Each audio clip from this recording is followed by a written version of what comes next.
What's up, everybody? Welcome back to another episode of the Lights Out Podcast. I'm your host, Josh, and today I'm going to be diving into the Corpsewood Manor murders. But before we jump into today's episode, I have some very exciting news that I know many of you have been wondering about for quite a while now. So as everyone knows, Joel has left the podcast, and I just want to make it very clear. I know I've probably mentioned this several times, but there are some of you out there that still are wondering, what's the tea? What's going on with Joel? I just want everybody to know this will be the last time I address this because there's just no reason to keep repeating myself. But Joel and I left on good terms. We're still happily brothers. He's doing well. He left the show because he just wanted to pursue some other opportunities. He's working in the IT field, technology. That's always been his passion. So he's off doing bigger, better things. And because of that, I have been producerless for the last couple of months. And I know I mentioned that I've been looking for a new producer. And in the last episode, many of you started guessing who that new producer may be. And today I'm finally revealing who my new producer, honestly / co-host, is. So welcome to the show, my brother. I guess this isn't gonna work. Mother. Austin, welcome, man. Yo, what's up, everybody? This is exciting to be here. I know, I'm so excited, man. Like, it's been so long that I've just been by myself in here, It's fine. trying not to get creeped out. And today, I'm so happy to finally have you join me. But Austin has been doing a ton of the behind-the-scenes work. He really helps out with the research. He helps write the scripts that I actually do on the show. And I think it's super valuable to have you now in the episodes because you do go so deep when researching these topics.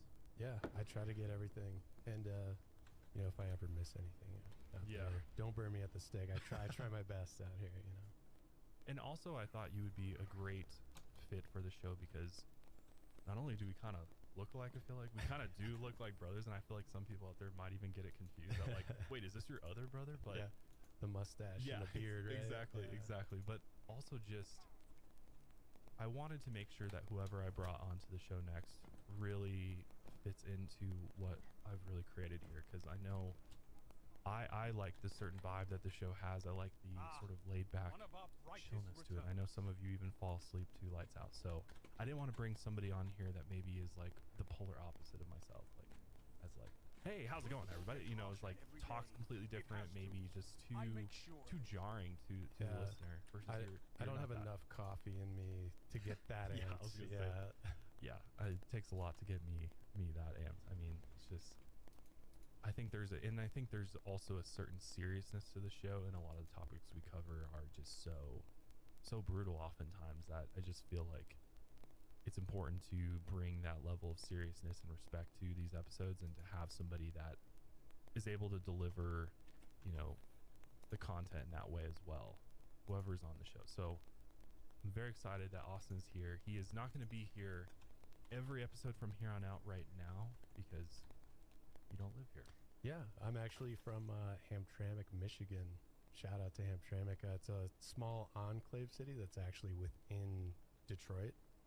I'm from Michigan. I came out here. I'm just here for the week. I forget how dry it is here. It is very dry. I know, I was like showing them my tattoos and they're like crusty. And my God, I gotta put lotion on. It's super dry out here. Yeah, it is. I gotta get used to that. But no, I love it out here. It's a really cool place. So I'm excited to move here. Yeah, I'll be here in a few months. So the hope is, I wanted to bring him on because he's out here looking for places to live and all that good stuff. I wanted to introduce you to Austin because he is going to be joining the show full time come the new year. But he will probably be back out here again for an additional episode around the Christmas season here. So there'll be at least one more episode with him before he's here full time. And I'm really excited. It's been a kind of a solo project for me for so long, and I just feel like the show can only get better with more collaboration and having an additional voice there, and having somebody who's also extremely knowledgeable on the subjects that we cover is not only helpful to me, but it's just going to provide more value to you as a listener and viewer. So super excited to have you. And today we have a very very, very interesting case Bruh. that honestly, I don't think most people even know about.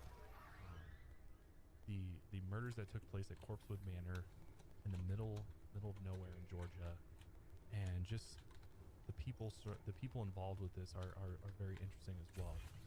Well, let's go ahead and just jump right into our episode here. This episode of the Lights Out podcast is brought to you by care of HelloFresh, Hunt-A-Killer, and Stamps.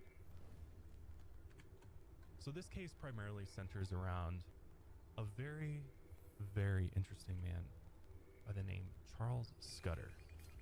And Charles Scudder ends up being actually a victim in this case. I think for this case to fully understand what ends up happening at Corpsewood Manor, we have to go all the way back to the very beginning with the early years of Charles Scudder, so you can really understand who this man was. So Charles Scudder was born on October 6, 1926 in Wauwatosa, Wisconsin. And he came from a wealthy family. He was a great student, and he had an interest in almost everything. He loved drama, music, and art, had a brilliant mind, really, really good at science and math. After Charles graduated from high school, he ended up attending Oberlin College and Loyola University School of Medicine. Like I said, he had a brilliant mind, and of course he was an incredible student when he got degrees in zoology, languages, and chemistry. He then went on to get a PhD in pharmacology. He got married in his teens, but not a lot is known about that marriage, and it failed pretty quickly. He later remarried, though, and had 4 sons. They were named Saul, Gideon, Fenris, and Ahab. But his second marriage also didn't last too long. And after the death of his youngest son, Ahab, the marriage was over. And as far as we know and what we could find, we don't really know how his son died. But his death did weigh very heavily on Charles, and it began to change him. He began following counterculture ideals, and he also focused a lot of his energy on his work, which interestingly enough, his work focused on mind-altering drugs. He even became the associate professor for Loyola's Institute for Mind, Drugs, and Behavior. And while he was there, he performed government-funded experiments with psychoactive drugs. At the time, the government was hoping that they could use LSD-25 to control people's minds and weaponize them. And this program, as many of you have probably heard, was the infamous program called MK Ultra. So you had to fill you guys in on that. You're a drug specialist, Austin, kicking in here. LSD is a substance that's normally produced in a lab, always produced in a lab. It's artificial, right? Yes, it's There's artificial. nothing natural about it. Not at all. And with a big enough dose, it causes distortions, hallucinations in the brain. It also makes it hard to perceive and evaluate dangerous situations. I would say from experience. Yes, I have tried LSD, and it's like this feeling of euphoria that almost like clouds your judgment in a way. Like you said, if you have enough of it, it can almost give you this like sense of invincibility in a way. Yeah. But it definitely does distort your reality. Yeah. You can be in a good or bad way. Yeah, depending on who you like, are. But. Yeah, I had a friend in college, just we're sitting there hanging, and all of a sudden he's like, someone's gonna stab me tonight. And we were just hanging out in an apartment, playing video games, listening to music. Yeah, deathly and he afraid. had taken LSD. Yep, and he convinced himself, or too big of a dose. Oh wow! He had somehow thought that someone was just going to kill him. Wow. And so we had to. I was acid sitting, as I say, and I had to.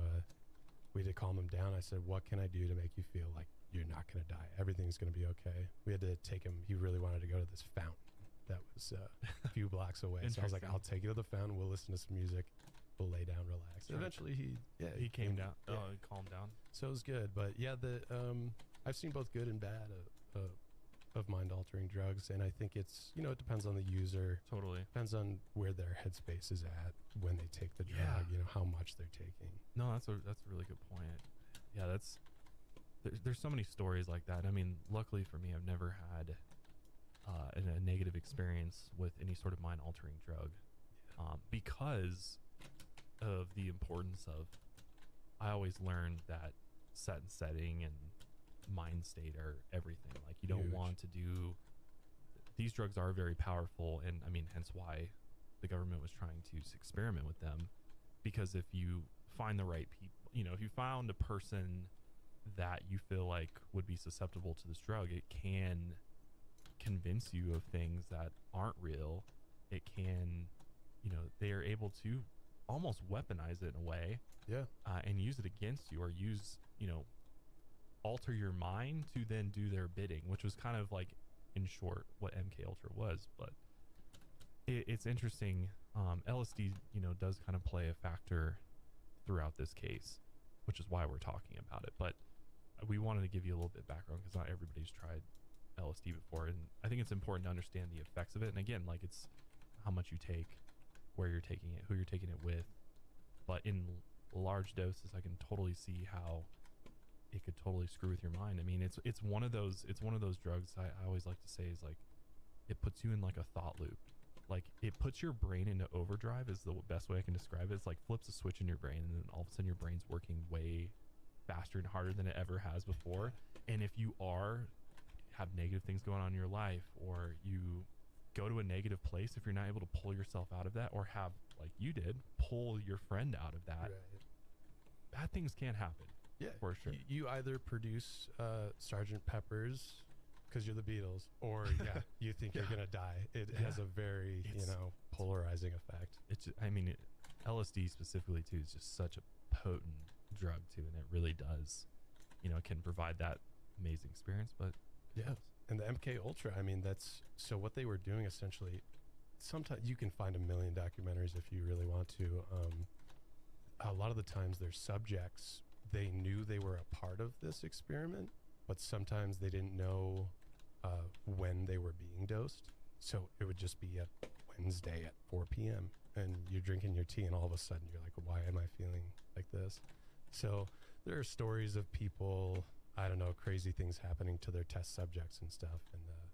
And what was their purpose for doing this? Like, well, at least what did they tell us was the purpose? Yeah. Because of course there's endless conspiracies on MK Ultra and like what they were actually trying to do versus what the CIA was willing to admit they were doing. Right. It was an illegal operation, right? So it's like, once it wasn't confidential anymore, it was kind of released to the public. Yeah, it's like, what is the truth? What are they going to tell you? But as far as we know, a big part of it was when they were detaining people, they wanted to dose them to see if it would act as a truth serum. Like, they would just start spilling all their secrets.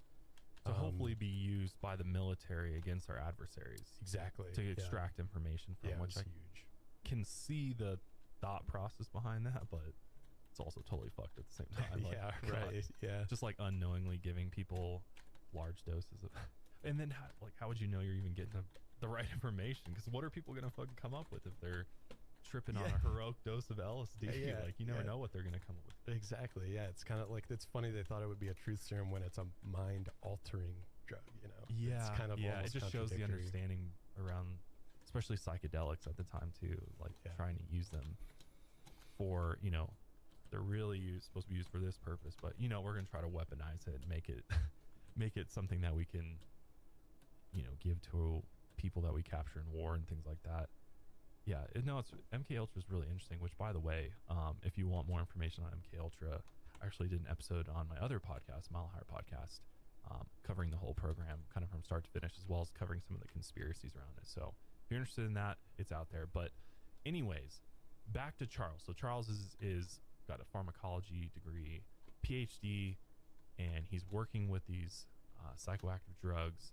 And what's interesting is Charles, for the time, he just was not afraid to be who he how's it going? Who he really was. He was just, for a doctor, somebody with this amount of education at the time period, he was kind of seen as a strange individual by his colleagues, I think. He had a lot of strange quirks. He would dye his hair bright blue, which, imagine. And I feel like even nowadays people are somewhat, it's getting more, not everybody, but there are some older people Appreciate it. that still kind of like look at you weird if you've got like pink hair, brown, you know. Yeah, now I think it's Blue become hair. a bit more normalized now to have, Yeah. but yeah, there's definitely a stigma, you know. And you Which are I don't even know what's the stigma behind Yeah, it. who Just because you cares? changing your hair color, what does that have to do with anything? really, yeah. Well, It's like, what are you gonna judge somebody for wearing like a tie-dye shirt? And people do. yeah, judge right. you on Yeah, a tie-dye this shirt. guy, yeah, Yeah. definitely doing LSD Yeah, over here with his tie dye, his exactly. Grateful Dead T-shirt. Yeah, Yeah. So Charles, yeah, he dyed his hair different colors. He also owned a pet monkey, which I feel like anybody owns a pet monkey. Like, you know, you are taking on something that most people don't want to take on, and that's having a monkey as a pet. It just shows you like what, you know, he's just such an interesting guy. Like he just liked all the things that the norm at the time would say, oh, that's not normal to have a pet monkey. But despite having all these kind of quirks, I guess, he was well liked. And people that knew him described him as brilliant, polished, and soft-spoken, but confident at the same time. And while working at Loyola, he met a man named Joseph Odom. And Joseph was born on March 27, 1938 in Cook County, Illinois. And he often went by the nickname Joey, which is how we're going to refer to him throughout this episode. But after dropping out of school in the 5th grade, Joey began getting into a life of petty crime. He was eventually arrested for an unknown crime, and he became a well-known cook behind bars. He would later take these cooking skills of his, so he must have been a decent cook, and he'd use them once he was let free. Charles eventually hired him as a live-in family cook in 1959. By then, Charles had divorced his second wife, and he lived in the family mansion on Chicago's west side with his 4 sons. And when Joey moved in, he cooked their meals, but he also acted as a nanny for the boys. Soon, Charles and Joey's relationship grew into something more. They eventually began a more romantic relationship, but kept it secret at the time. Because again, in 1959, being openly gay wasn't as common. And even as time passed and Charles' sons grew up, Joey still publicly acted like he was only the family cook. By the early 1970s, the sons had all moved out, and Charles had also become sick of his job at the university. And he was also just fed up with city life.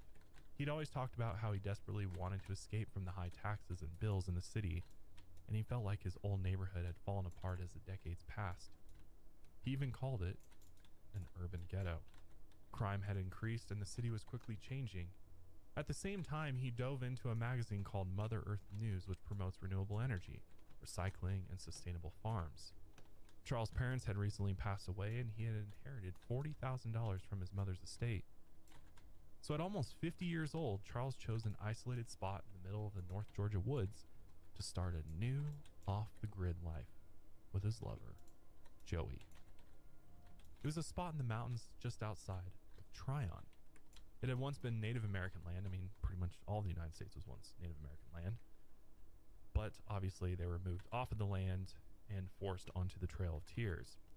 And Charles ended up spending about $10,000 for 40 acres. And the first thing that he planned on doing was digging a 160-foot well for fresh water. He figured out how to do this from the Mother Earth News magazine. Then he cleared a small area in the forest where he and Joey planned on building a brick house by hand. The first time he saw the property with his own eyes, he hiked around the surrounding areas. So on the trail, he actually came across a dead horse in the middle of the path. It had already begun to decay. Maggots infested its eyes, and its stomach had begun to expand from the decomposing gases. The sight was obviously a grisly one, but it inspired Charles. So he decided to name this trail, which would end up being the road to where Corpsewood Manor would be, Dead Horse Road. But this corpse of the dead horse and just the surrounding forest in general gave him the idea for the name, Corpsewood Manor. It was a grim name for a house that sounded straight out of a horror story, but he thought it was fitting, as death is only a natural cycle of life. So, what do you think about living off the grid? Like this? I don't know, man. With nothing to go off of, got to start with a well and everything. Well, yeah. No, they don't have any city water, no electricity out here. It's just the middle of the woods. But Kendall told me earlier today you wanted to be a mountain man. Did she really? Yeah, she was like, yeah, Josh wanted to move out into the mountains. Yeah, no, actually I did. And I still do. And I will one day. We have a Charles Scudder, right? Yeah. here. Yeah. I think I think off the grid is really cool because I know for me, like my dream would be to live somewhere completely sustainable. And obviously nowadays with technology, it's a lot easier to achieve that versus when Charles was out there. But I think there's something, I mean, I love nature, and I think living off grid just allows you to truly live in nature and not be distracted by all of the technology. I mean, technology, it's so weird because I went to college for technology. And I used to be like technology's biggest fan, but as time has gone on and as I've gotten older, I've started to realize like the way that technology, specifically like AI and robotics, are going kind of scares me a little bit. And I worry that as humans, if we become too disconnected from nature, that could ultimately spell the end for us, or the end as we know it. And you know, this idea that humans will eventually merge with machine and become cyborgs and all these things is like used to be things of science fiction movies, but it's quickly becoming Slowly reality. becoming real, yeah. I'm sure you've seen like the Boston, what is it, MIT robots that can do backflips and stuff. Yeah, that scares me. Yeah, that scares me. terrifying. And like Tesla at one of their recent press conferences or something unveiled a humanoid robot that they're building. Tesla's Terrifying. gonna, it's like a human size robot that will cost like 25 grand, that will be programmable and basically be, I guess, your buddy, your assistant. No thanks. I'll save the 25,000. Right. But Yeah. I mean, that is scary. But I mean, I get that's the way things are going, you know. But then even just to think about Charles going out there, no landline, no phone, no landline, or no computers that he Disconnected. had out there. You know, he was like completely disconnected. He had to. He was writing people letters because that was the only way he could communicate with To like people. run it into town and mail and stuff and like get supplies. Yeah. Like I don't know if I would go to that extent. I think for me, I would like to live just out in the middle of nowhere with privacy. Like privacy's always been of utmost importance to me, and when it comes to like where I live and where my family lives, I think having privacy and off-grid living definitely is something I'd be interested in. Like I've always told Kendall that like one day I just want to retire. Like once this is all over, I want to, my kids grow up, I just want to like retire to somewhere secluded in the mountains, and I would love to live that life in a cabin and like have that, just be surrounded by in nature a rocking and chair on the porch, smoking a pipe. Exactly. Be that guy chopping firewood. Like my day's simple, or have some animals, have some horses or donkeys or something. Hell yeah. That would be my dream. But I get why people do it. Like there's shows on Discovery and History Channel of people that have these high paying jobs in corporate America, and then they just are like, screw this, leave it all and move to the middle of nowhere. Yeah. And This dude had a huge job at Loyola. Right. He was, crushing it. MK Ultra, the government was giving him money, and he's like, nah, I'm out of here. Yeah, and I think it was like it's almost like a spiritual thing for him too. And that's what it is for me too, is like, I think nature provides, I like to think of nature as my temple, my church. It's a place where I worship, and it's where I feel most connected to everything is when I'm in nature. And I think Charles was kind of realized the same way of like, I'm not really fulfilled doing what I'm doing, and obviously starting to see the issues with what he was doing.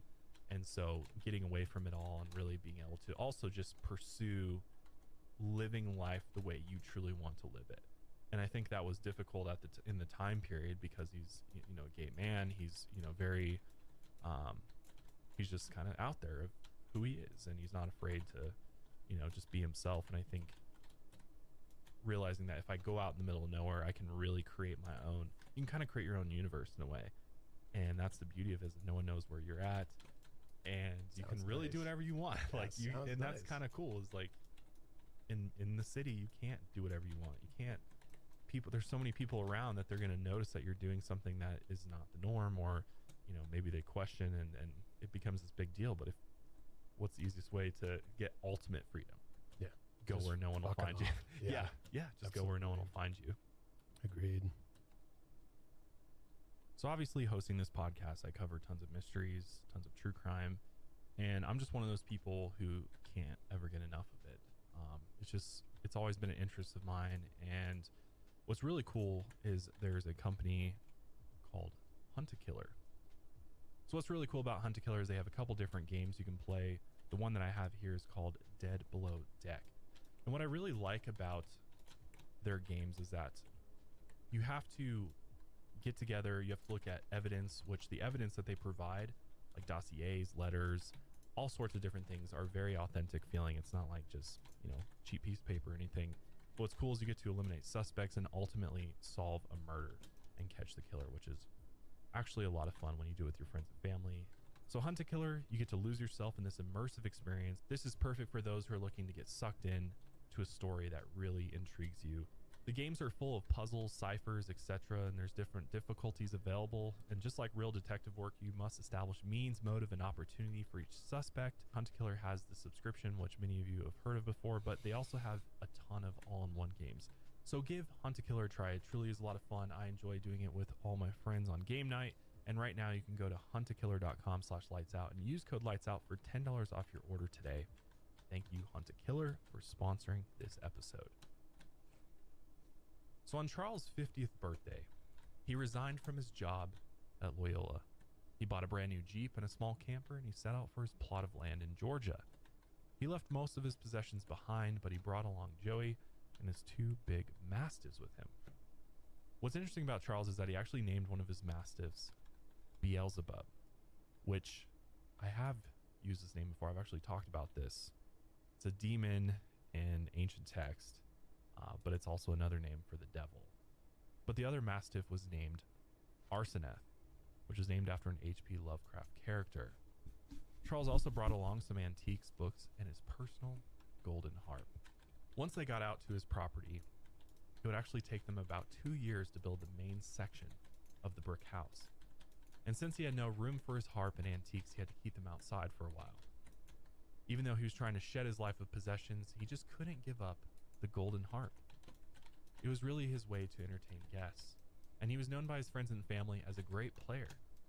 There is a clip of him playing the harp, which I'll play real quick. There's actually a clip of him reciting a poem and playing the harp, and I'll just insert a little clip so you can hear.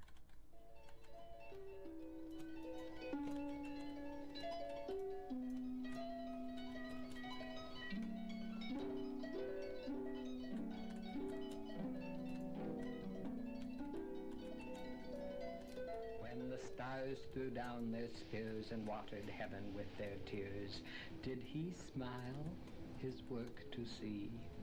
Did he who made the lamb make thee? Tiger, tiger burning bright in the forests of the night, what immortal hand or eye dare frame thy fearful symmetry? Charles was known by his friends and family as a great harp player, and he would often recite poetry while playing, like you just heard. After they moved, he wouldn't let his surroundings limit his playing, so he decided to bring it with him. So imagine being a hiker or a hunter out in these woods, and all of a sudden you hear a harp playing, and you start getting closer to the sound, and all of a sudden there's just this man just reciting poetry. But it's also kind of creepy to think about too, especially if you didn't know that it was there. But just think about there being out there at night. Sounds like something dark out of a woods. fairy I tale, know, but like right? a creepy fairy tale. It really does. But that was who Charles was. Charles also put up a sign on Dead Horse Road that read, "Beware of the thing." He was also a big fan of the Addams Family, but some people took the sign seriously, and they believed that something strange in fact did roam the woods. But as the years passed, the main house was finished. They also added one more building to complete their manor, which was a 3-story building made of wood and brick, and they called it the Chicken House. They kept a group of chickens on the first floor, and on the second floor they stored canned goods and a large library of pornography. On the third floor was where they entertained themselves and guests, and they called this the Pink Room. In other words, this was their pleasure chamber. Throughout the property, Charles also added stained glass with pentagrams and other artwork that involved the devil. And you're probably wondering, what the hell? Well, Charles introduced himself as a Satanist, and he became a formal member of the Church of Satan not long after. So, of course, Charles Scudder and the manor soon became the talk of the town, and locals began spreading rumors. As Again, always. this is like believe near the height of the Satanic Panic, and people, they just heard Satanist, and of course freaked them the fuck out. I mean, they thought there's devil worshippers living out there. And there's kind of a misconception with, like, if you're a Satanist, it doesn't mean you're worshiping. And if you're worshiping right? the devil, I think that's the biggest thing that a lot of people don't understand, especially if you've never looked into Satanism, which, I get why a lot of people don't, but the majority of Satanists belong to some form of Satanism, which Charles belonged to the Church of Satan, which was Church of Satan, which actually was started by Anton LaVey. And Anton LaVey had a very specific version of it. And in fact, what's interesting about it, and most people don't know, is they don't believe in any supernatural entity. Like, they don't believe in a god or a devil. They don't believe that the devil even exists. Yeah, it's almost a religion, an organized religion that is anti-religion, basically. Right? Yeah, It's kind of strange. They're yeah. really like atheists. Yeah. And Organized atheists, atheists, and they kind of use the devil and pentagrams and all of these phallic symbols and things like that as a way to kind of like throw it back into everybody else's faces for judging them. Yeah, like, it's like punk rock kind of. Yeah, it's kind of like, fuck like you, an angst.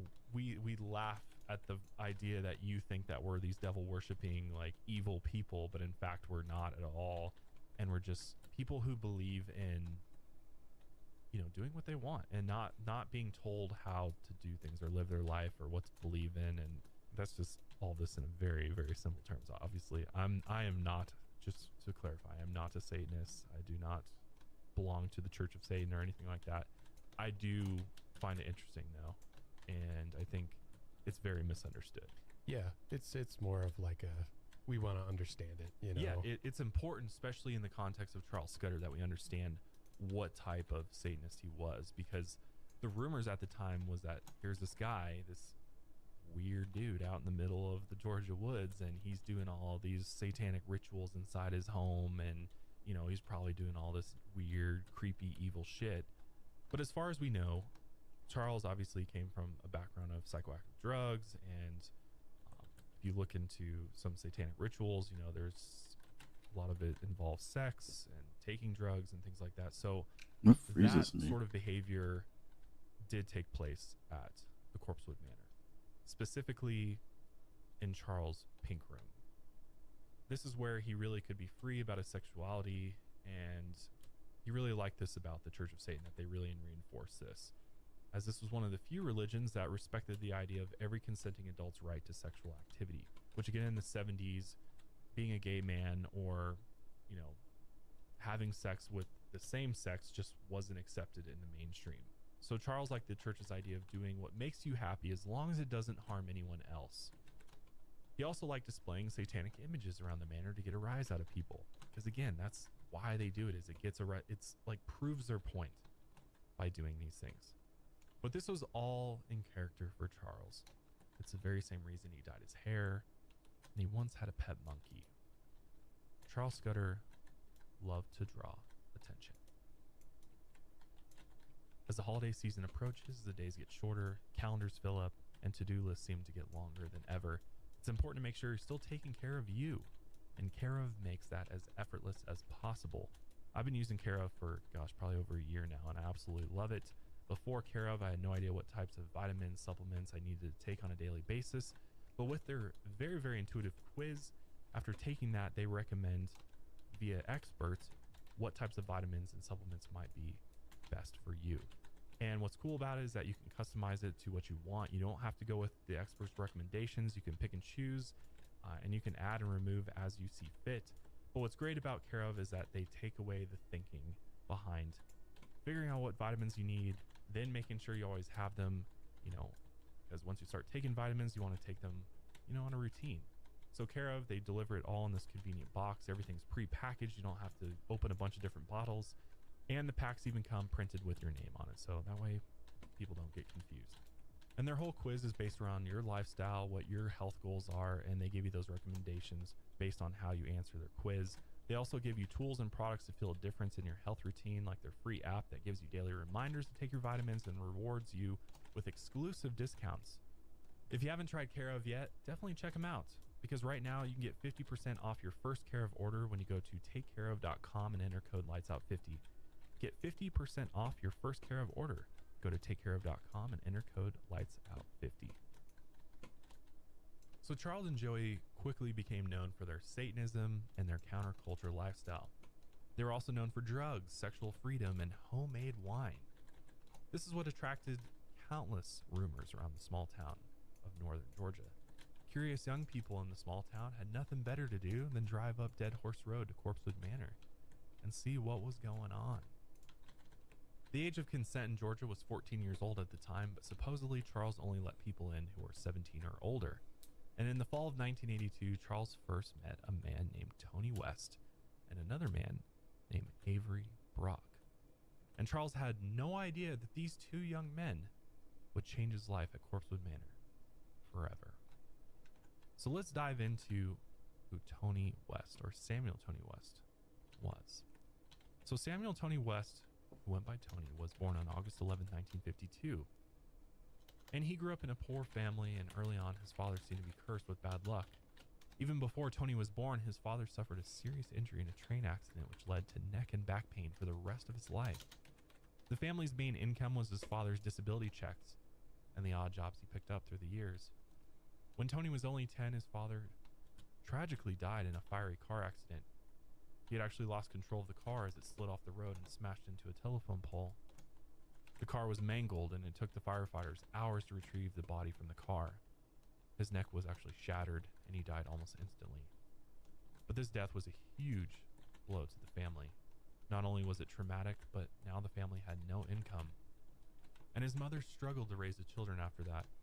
With no father and no money, it wasn't long before Tony got into trouble. When he was 13 years old, he was looking after his 2-year-old cousin one day. When he peeked inside the closet, he found a pistol inside of the house and began playing with it. And these types of stories never end well. While messing around with the gun, he aimed it at the 2-year-old's head, not realizing that the pistol was loaded. But Tony was about to find out in the worst way possible. He squeezed the trigger thinking the gun was not loaded, and the crack of a gunshot tore through the house. Poor 2-year-old died instantly, and Tony was arrested. Since the killing was believed to be accidental, the court didn't charge Tony with murder, but they sentenced him to a psychiatric treatment facility for 5 years. Not much is known about his time there, but when he was 18, they let him go free. With no direction and nowhere to go, and no money, he turned back to a life of crime, and he was quickly arrested for theft and thrown back in jail.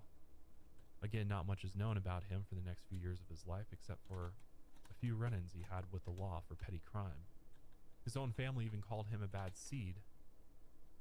But in 1979, when he was 27, Tony got married.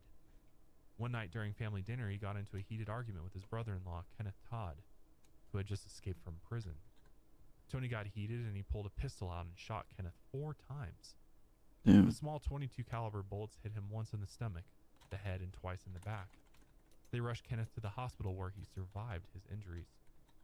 Because the caliber was so small, the bullets were small enough that they didn't really do too much internal damage. Later that night, around 4 a.m., Tony turned himself in to the local sheriff's station. While they booked him, they realized that Tony was supposed to be serving time in the Hamilton County Penal Farm for a different crime he had committed years before, but somehow he had escaped, unnoticed clearly in 1974.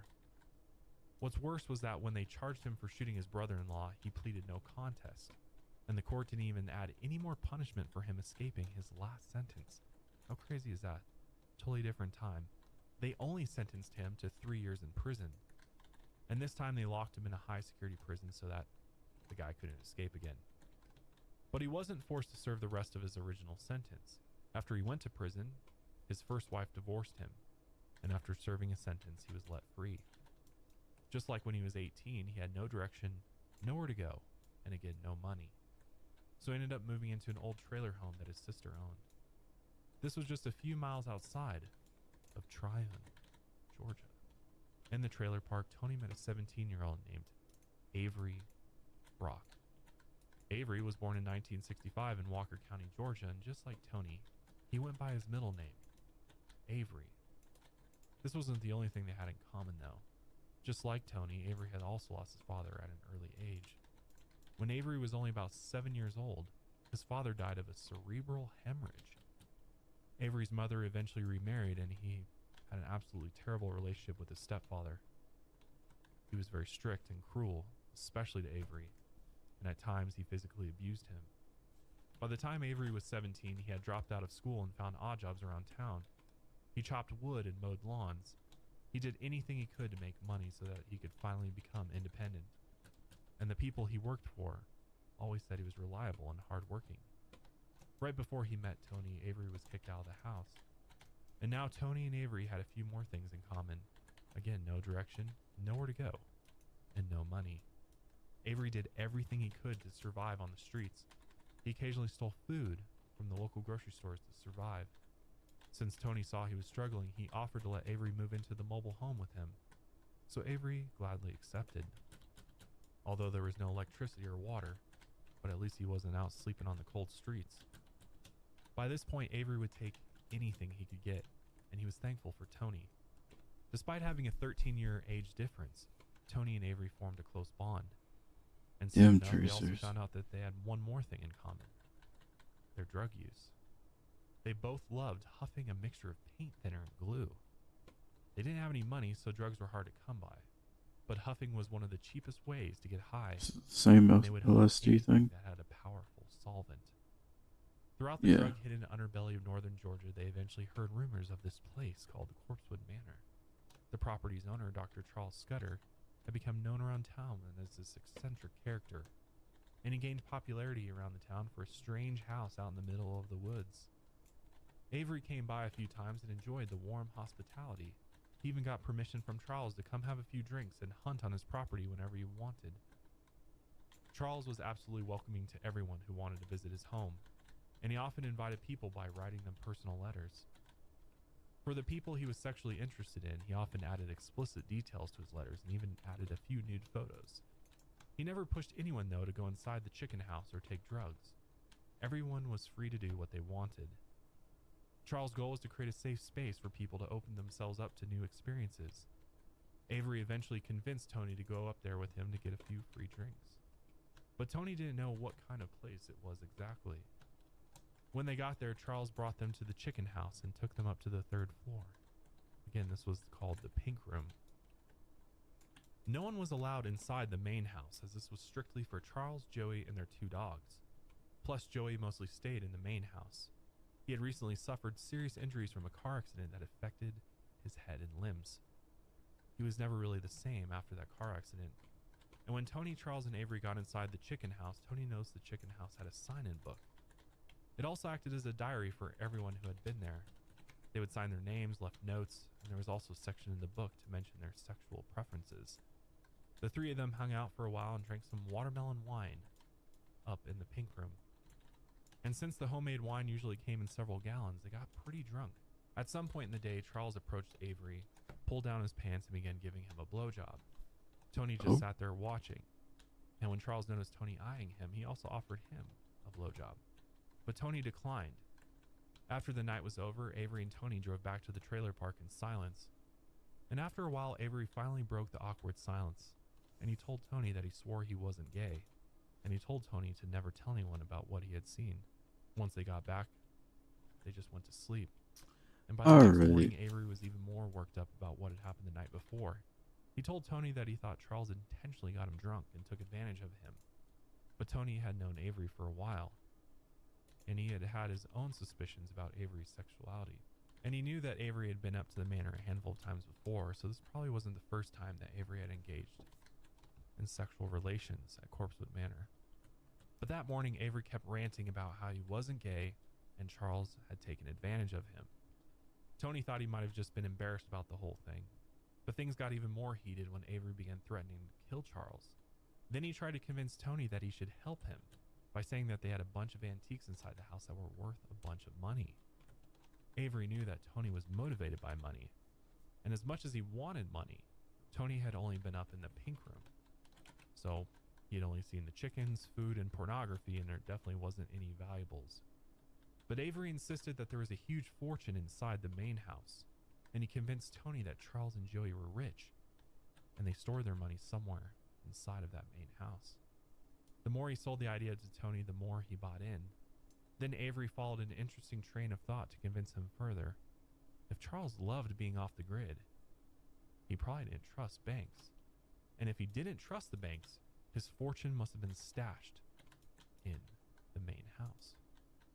The more Avery talked about the idea of robbing and killing, the more he wanted to take the plan even further. He then told Tony that they could kill Charles and Joey, dispose of the bodies, and then take over the house for themselves. Again, they're off grid. It's going to be difficult for them to get help. And in his mind, it wouldn't be that difficult to pull off. Tony had no objections, and this plan almost sounded too good to be true. But the holidays just around the corner, family coming into town, all the busyness of the holiday season. Who's got time to go to the grocery store? Well, HelloFresh makes this busy time of year easier than ever with chef-crafted recipes and pre-portioned ingredients delivered right to your door, so you can spend less time meal planning and prepping. Save money on dinner with HelloFresh and put it toward your holiday shopping. HelloFresh is cheaper than grocery shopping and 25% less expensive than takeout. As your calendar starts to fill up the season, you can count on HelloFresh to get you some of your free time back by making cooking simple and quick. I absolutely love just going on the HelloFresh website on my account and being able to set all of my meals up in advance for months out. So literally you set it and forget it, and then the boxes just show up right at your door. All the produce is fresh, the meats are of top quality, and all the ingredients are pre-portioned. So it's just, you follow a recipe card, it's usually like 6 steps, and in 30 minutes or less, you've got a home-cooked meal on the table. There's no grocery shopping. The cleanup is super easy, and it just makes mealtime so much more enjoyable because you get to eat delicious food, and it doesn't take that long to make it. I've been on such a kick of cooking food these days. I can't stand doing takeout or going out to restaurants really anymore. I love cooking food at home. If you haven't tried HelloFresh, then stop what you're doing and go to HelloFresh.com/lightsout65 and use code lightsout65 for 65% off plus free shipping. Again, go to HelloFresh.com/lightsout65 and use code lightsout65 for 65% off plus free shipping. So on December 10th, 1982, Tony and Avery drove up into the mountains towards Corpsewood Manor. This was the day that they planned on taking over the manor for themselves. As they drove along the road, Tony asked Avery where he had stored the rifle. Avery said he actually left it back at his mom's house and that he didn't need it, as he had brought along his knife, and this was enough to get the job done. Tony then reminded Avery that the manor had 2 large mastiffs roaming around the property, and obviously it's going to be tough to kill 2 large mastiffs with a knife. So Tony turned around the car and headed home. Yeah, I don't think Avery understood how big mastiffs are, maybe? Yeah, clearly not. I mean, Because if you think I don't even think I could take a 60-pound dog with a knife, especially one that's going to try to take you out for infringing on their property. Like, that's a tough, 150 pounds, no way. You can guarantee these dogs are trained to protect the property, too. Yeah, no, that wasn't going to go well. And because of this, they delayed the plan for a few more days. The next time, weirdly enough, they brought a few people with them to act as witnesses for some reason, which don't really understand how this makes a ton of sense. Maybe to, I don't know, try to get some more help if they needed it, and then have, now they're accessories after the fact or something. They have dirt against them. I don't really Or if they, I don't know, is it to have like an alibi, like a fake alibi? Like, no, we were together and... Oh, that's a good point. I don't Maybe. know. Yeah, that's weird. There was no real answer I could find of why they brought them up. I mean, how many people just are like, they did. I'm going to go commit a murder. Let me bring some witnesses with Hop me. along, Yeah, like, let's bring some friends with us. So they brought along 2 teenagers named Joey Wells, who is Tony's nephew, and a woman named Teresa Hudgens. And on December 12th, they all headed up to Corpsewood Manor. That morning, Avery had grabbed his dad's old .22 rifle this time, and he hoped that when Charles saw him with the gun that he would think he was just there to go hunting, like he had offered a few weeks before. But when they all reached the manor, they acted like they just wanted to come and hang out with Charles. So they entered the chicken house and climbed up to the pink room on the top floor. There they helped themselves to his wine, and they even huffed some paint thinner, glue, and a few other chemicals. Avery eventually snuck down and returned to the car. He grabbed the rifle from the trunk and headed back to the pink room.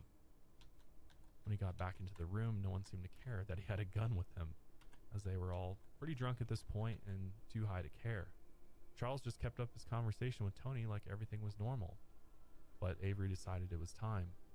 He pulled a hunting knife from his belt and then charged Charles. He held the blade to his neck and told him not to move, or he would slit his throat. Charles just asked what kind of game they were playing, and he even said he would play along.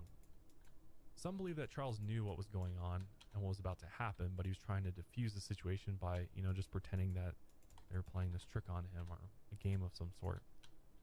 But Avery grabbed a nearby bed sheet lying on the floor and used his knife to cut up strips of cloth. He then used the cloth to tie up Charles in the pink room. Teresa began screaming at this point, but Tony and Avery told her to keep quiet. Avery then proceeded to interrogate Charles, asking him who else was in the house and how much money they had stashed away. Charles promised him that they didn't have any money in the house, but Avery clearly thought he was lying. Little did he know, Charles was actually telling the truth. Charles and Joey barely had any money at the property, as they lived off a bit of savings from his inheritance. But really, they mostly lived off the land. That was the whole idea of moving out there. But at this point, Avery was in too deep now. He wouldn't accept the fact that there wasn't anything in the house. So he crawled down the ladder and ran over to the main house with rifle in hand. After rushing inside, he saw Joey cleaning up after dinner. Joey stopped what he was doing when he noticed Avery standing at the edge of the dining room with a rifle pointed at him. His flight response kicked in and he ran towards the other doorway. Just as he did, though, several shots rang out of the rifle and bullets sprayed across the kitchen. 2 bullets ended up hitting Joey in the head and left arm, and his body fell to the ground. The sound of the dog's racing paws could be heard along the floors, as the huge dogs had charged into the kitchen, but Avery fired several more rounds until they ran off. After the dogs scattered, Avery trudged over to Joey. His body lay face down on the dining room floor, and Avery lifted the rifle barrel to Joey's head before putting 2 more bullets into his skull. After the execution, Avery rushed back over to the chicken house. He climbed the ladder up to the pink room where the others saw him emerge, covered in blood. Tony and Avery then hauled Charles down to the ground floor while he was still tied up, and they tossed him over to the chickens and made him stay there. Then they forced Teresa and Joey Wells to join them as they headed into the main house. Avery handed the rifle to Tony and told him they would find the money they had stashed inside. So they all worked their way through the house until they made their way into the study room. While inside, they rummaged through a few things before hearing one of the dogs growling behind them. One of the mastiffs stood in the doorway when Tony turned around and aimed the rifle. Several shots rang out and the dog dropped to the floor. Tony then found the other dog that had been gravely wounded earlier, and then he shot the other dog several more times to make sure it was dead. The rifle shots echoed through the house, and there was now 3 dead bodies inside. Avery then dragged Charles into the house, and that's when Charles saw Joey lying dead on the floor, and at that point, he cried out to his dead father with pain in his voice. Avery took him over to his sofa and then threw him down. Strips of bedsheet still bound his hands and arms, and Avery asked him again where they hid the money. But Charles swore they didn't have any. Getting more and more frustrated by the minute, Tony demanded to know where Charles' soldering iron was. Charles couldn't imagine why he wanted to know, but Tony insisted. A soldering iron, if you don't know, is a tool used for heating metal above melting point. Tony was probably looking for something to torture Charles with, hoping he would finally tell them where they had the money stashed. Charles then told Tony that he wouldn't have a soldering iron because they didn't have electricity in their home, as of course a soldering iron needs to be plugged into an outlet. Charles realized they weren't going to give up though, so he hoped that telling them the truth would get them to leave. Charles confessed that he did have plenty of money, but it wasn't in cash. Avery had assumed that Charles and Joey didn't trust the banks, but he was totally wrong. Charles in fact did have about $40,000 in the bank.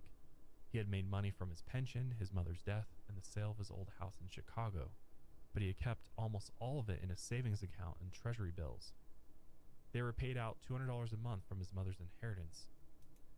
And when they all listened to Charles explain his finances, the realization slowly began kicking in. Tony and Avery had seriously fucked up. They realized there actually was no money in the house. It was just a house with brick walls, antiques, books, pornography, a sex room, some drugs, and 2 men and their dogs just trying to live peacefully off the grid.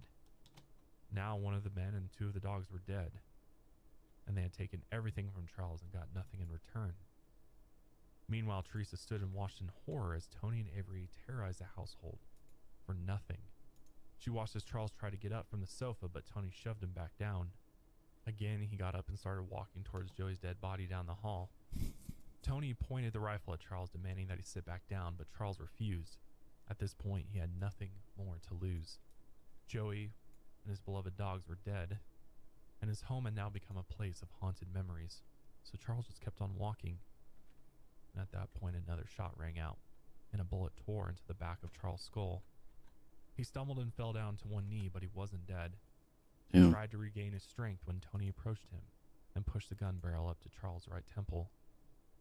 In execution style, Tony put another bullet into Charles' head. His body stumbled sideways into a nearby bookcase before falling to the floor. After everything, Avery and Tony were still in denial about the money, so they kept on searching through the house. Wow. Looking, but they would never find any money. As they ransacked the house, Tony looked over at Charles's body. He noticed that he was still breathing somehow, even after having 2 bullets put into his head. He lied there in a pool of his own blood, and with each breath, a drizzle of more blood leaked from his wounds. But he was still alive. So Tony walked over to him, aimed the rifle at his head again, and fired off 3 more bullets. Damn. Charles was finally dead. And as the body was sprawled out on the floor, Tony noticed a bright silver bracelet on his wrist. It had Charles's name engraved on it. And Tony thought it would be worth some money, so he took it. He figured he might have some other jewelry too worth some money. So Tony turned Charles over and took off a silver medallion that hung around his neck and a diamond ring off his finger. Tony was determined not to leave the house empty-handed. Meanwhile, Avery had grabbed a pillowcase and searched around the house for anything that looked valuable. He snagged a pair of handcuffs and also found a loaded .22 caliber revolver that was stashed away. After they found all they could, Avery went back over to Charles's dead body, reached in his pocket, and stole the keys to the Jeep. This was the last thing he needed before leaving the Corpsewood Manor for the very last time. Wow. And our last sponsor for today is Stamps.com. I've been using Stamps.com for years now. I use it for my businesses, but I also use it personally, especially around the holiday season to mail packages to my family that live out of state. And the last thing I have time for is going to the post office, sitting in traffic, and then standing in a long line, usually out of the building. Well, Stamps.com is here to make your life so much easier. They're your one-stop shop for all shipping and mailing needs, and for more than 20 years, Stamps.com has been indispensable for over 1 million businesses. Get access to USPS and UPS services you need to run your business or for your personal shipping needs right from your computer. There's no lines, no traffic, no hassle. Even save money with major discounts on USPS and UPS shipping rates, up to 86% off. Who doesn't like to save money? And you don't need any special equipment, just a regular printer and a computer, and you can have postage printed at any time, which is so nice. You don't have to do it within the post office hours, which are always so short. You can do it 24/7, which is super nice, and then just schedule a pickup, and somebody will come and pick up your packages for you. This holiday season, trade late nights for silent nights and get started with Stamps.com today. Sign up with promo code LIGHTSOUT, one word, for a special offer that includes a 4-week trial plus free postage and a free digital scale. There's no long-term commitments or contracts. Just go to Stamps.com, click the microphone at the top of the page, and enter code LIGHTSOUT. So while all of these brutal murders are unfolding, Teresa and Joey Wells were watching the entire time. They weren't sure if they were complicit or victims, but when Tony told them to keep their mouths shut, they listened. With the loaded rifle still in his hand, Tony ordered them both into his car. Once they were inside, Tony put the car in reverse and backed the car down the dirt road as fast as he could. His hands gripped the wheel tight, but as he sped up, he noticed that he was heading straight toward a tree. He yanked the steering wheel and the car veered off the road into a ditch. So Avery had to pull Charles's Jeep around and tow Tony's car out of the ditch. Once it was free, they sped away from Corpsewood Manor, leaving the 4 dead bodies inside.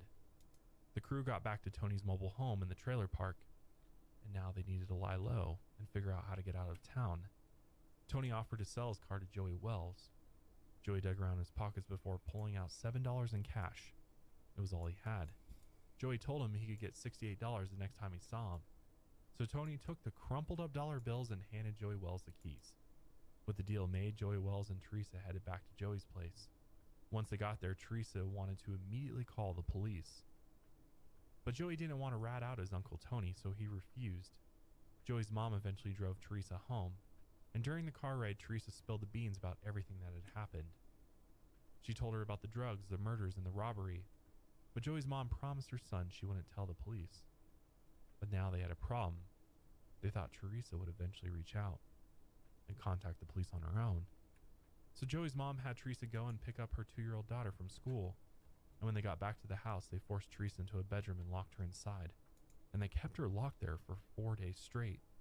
Then on December 16th, Joey Wells shoved Teresa into his car and took her over to a friend's house.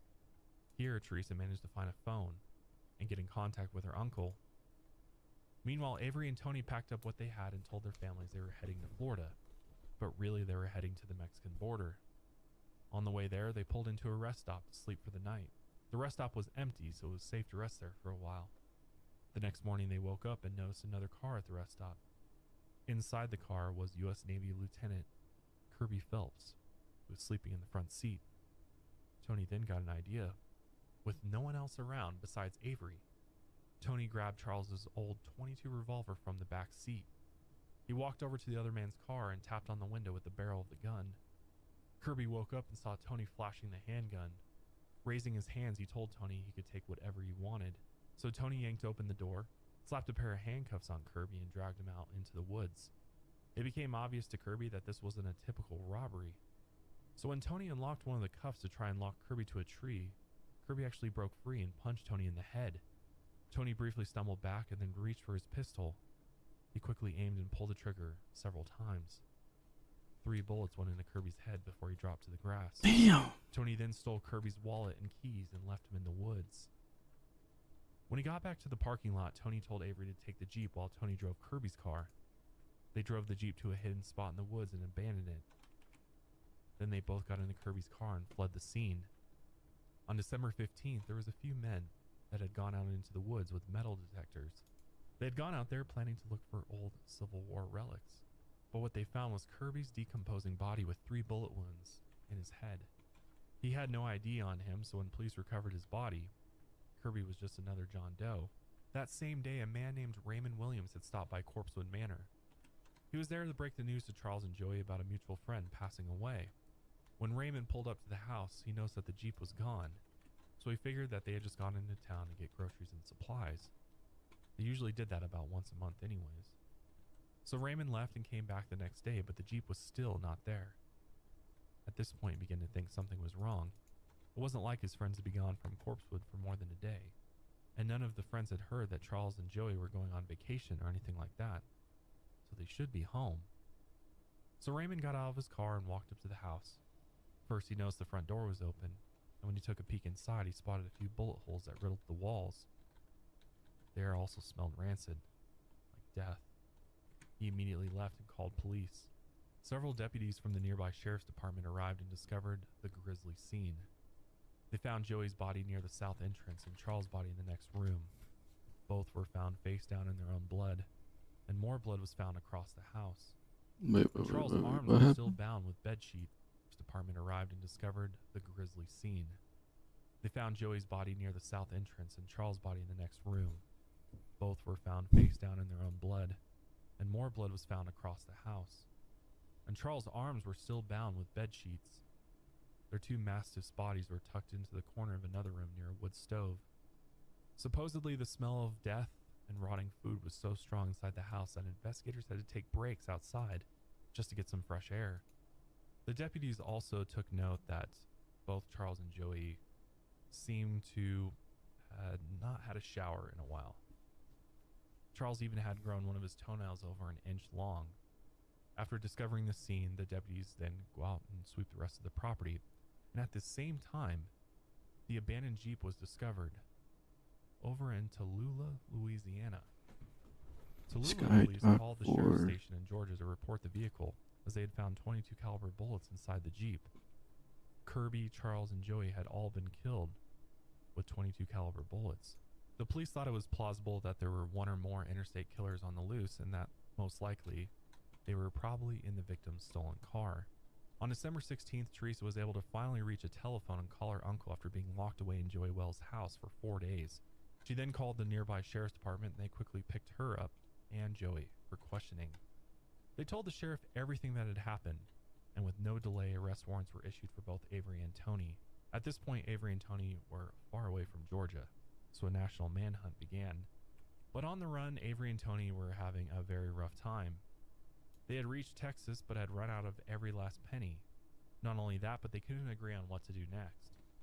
They eventually realized that they wouldn't agree with each other, so they decided to split up and go their separate ways.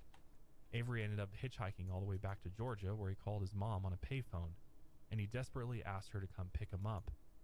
By coincidence, police rolled up to her house right after she got off the phone with her son. Damn. She told them he was waiting for her at a gas station, so they headed down that way and picked him up. They then took him into the station where he made a full confession. He even showed them a U.S. Navy ID he had stolen off Kirby's body. Police were finally able to put a name to the John Doe that was discovered in the woods near the rest stop. As for Tony, he spent a few days alone before also heading back to Georgia. He ended up running out of gas in Tennessee about 1.5 miles from the Georgia border. It was a rainy night and the car had sputtered out of gas and came to a halt. He decided to get out of the car and walk in the rain to the closest bar. There he spotted a police car in the parking lot. Tony was starving, tired, and soaking wet, and he couldn't take it anymore. So he found the officer inside the bar, approached him and said, "Go ahead and take me in." As you can imagine, the officer was like, "Huh?" He had no idea who Tony was, but he would soon find out. Tony then confessed to everything he had done. But when the officer checked with the station, Tony had no warrant out for his arrest because he was in Tennessee. So the officer drove him across the border where he found out that Georgia had a warrant out for Tony's arrest. But there was a catch. When they finally had Tony, Georgia police were worried if it was legal for a Tennessee officer to transport Tony across state lines. So they made him drive Tony all the way back across the border. They then had Tony walk 1.5 miles until he got into Georgia. This way they could say that Tony got into Georgia on his own free will. At this point, the local police finally took him into custody. The case quickly caught the media's attention though. As for Avery, they're going to try him as an adult. On top of this, the prosecutor is going to seek a death penalty sentence. In the end, he accepted a plea deal and he pleaded guilty, and he was given life in prison. Tony ended up pleading not guilty, and he actually went to trial. His entire defense relied on rumors that Charles and Joey were, in fact, devil worshippers, and he hoped that the small-town jury would believe him when he said he was only protecting himself from demons inside of the Corpsewood Manor. He claimed that the furniture was glowing and strange things moved in the shadows. When investigators had searched the manor, they didn't find any sort of paranormal activity, but they did find 3 vials with the label LSD-25 on them. One was full and another was half full, and the last one was completely empty. The defense argued that the wine that Charles had given Tony and Avery was drugged with LSD, and it caused them to have a mental break, and then in turn, forced them to murder the men. The prosecution tested the wine bottles, but they found no traces of LSD. Do you think LSD would ever play into murder? Like, do you ever think you would have a bad enough trip to like? I don't think so. Yeah. I mean, I guess I've never. If you had enough, maybe you could completely lose your mind, but even then, I don't know. I don't know like if you would be able already have to have the disposition of wanting to murder someone to then take a drug and murder someone, right? Yeah, I don't think that just by taking it would all of a sudden invoke this thought or feeling to go and do it. And I think maybe what his defense was doing is, since they knew it's like these Georgia folk who are a part of the jury, they're like, okay, yeah, the Satanists also, they're on LSD, this crazy drug that people don't really understand yet. So they're trying to make it seem like it. They're totally trying to use that to their advantage by like, oh, well, it could have happened. We don't know. Yeah, we don't understand this crazy drug that all the hippies are taking. Right, exactly. Because how many hippie murders were there? Yeah, right. Totally. I mean, they're trying to take advantage of this jury and get them to believe that Tony was almost doing the community a service by taking out these devil worshippers. Right. Yeah, they were nuisances out in the woods. Yeah. They're evil, doing all this evil shit, drugging people and stuff. Right. Yeah. I mean, they were really trying very hard to persuade the jury of his innocence, but it would crumble once Avery took the stand to testify. as he then opened up about the plans they had set up long before they ever even went to Corpsewood. In fact, they had both talked about killing and robbing the couple. Plus, Joey Wells testified and told the court that Tony had told him he was going to live in a devil worshiper's house 2 days before they headed up there. So it was very clear that these murders were premeditated. The jury found Samuel Tony West guilty on all counts and actually sentenced him to execution by electric chair, but his conviction was overturned soon after, as there was an issue with the indictment that the judge had ignored. So the second time around, Tony decided it would be smarter for him to just go ahead and plead guilty as opposed to going to trial, because he realized that chances of being found guilty again was very high. So because he pled guilty, he avoided the electric chair, and he agreed to a plea deal, which he pleaded guilty for a life sentence.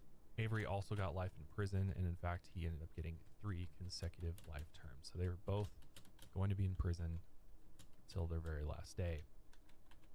So the strange and very violent case of Corpsewood Manor finally came to an end. Today, Tony serves a sentence in Wilcox State Prison, and Avery is currently incarcerated at Coffee Correctional Facility in Georgia. As for Charles's Corpsewood Manor, the 3-story chicken house was burned down by arsonists, and the main house was burned soon after. A few brick arches and debris remain in the middle of the forest, but nothing else is around for miles. Since its destruction, the vegetation has grown back and reclaimed most of the land. Charles's family allows people to go and view the property at their own risk, but the most you can see now is chunks of rubble covered in vines. The manor mostly lives on in myths and legends, and the true horror story is over.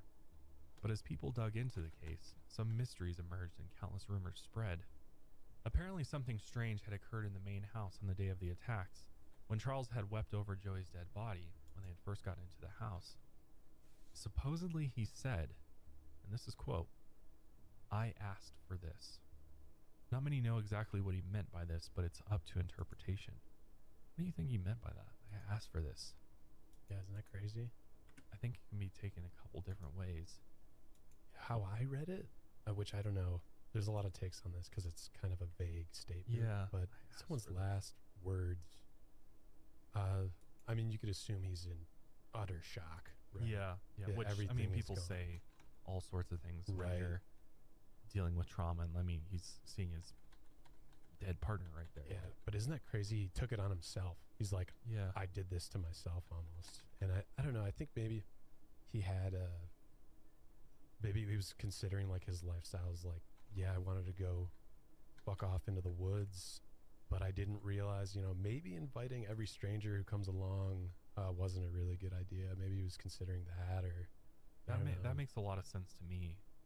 I think, I mean, we have to remember too, like, he was so open to people coming, everybody, yeah, and inviting them in, and he never forced anybody to do anything. But the fact that it was this, it's almost like he created this fairy tale in a way, as weird as that sounds. Like, he created this place where you can go and be yourself and do whatever you want, and people can have these really crazy experiences. I mean, you can only imagine with all the LSD around and you're in the middle of the woods. I mean, I can only imagine the stories that we have, we'll never know that went on there yeah, during their time. And so, and the fact that there was a sign-in book, yeah, kind of goes to show, like, yeah, come on in. It's almost like this hotel, yeah, that you come to that you don't pay for free. And, like, here's our homemade wine. Yeah, you want a trip? Yeah, you want to have sex? Yeah, it's just everything's on the table. Do it all. I really think that is kind of what maybe he thought is like, I should have been more careful.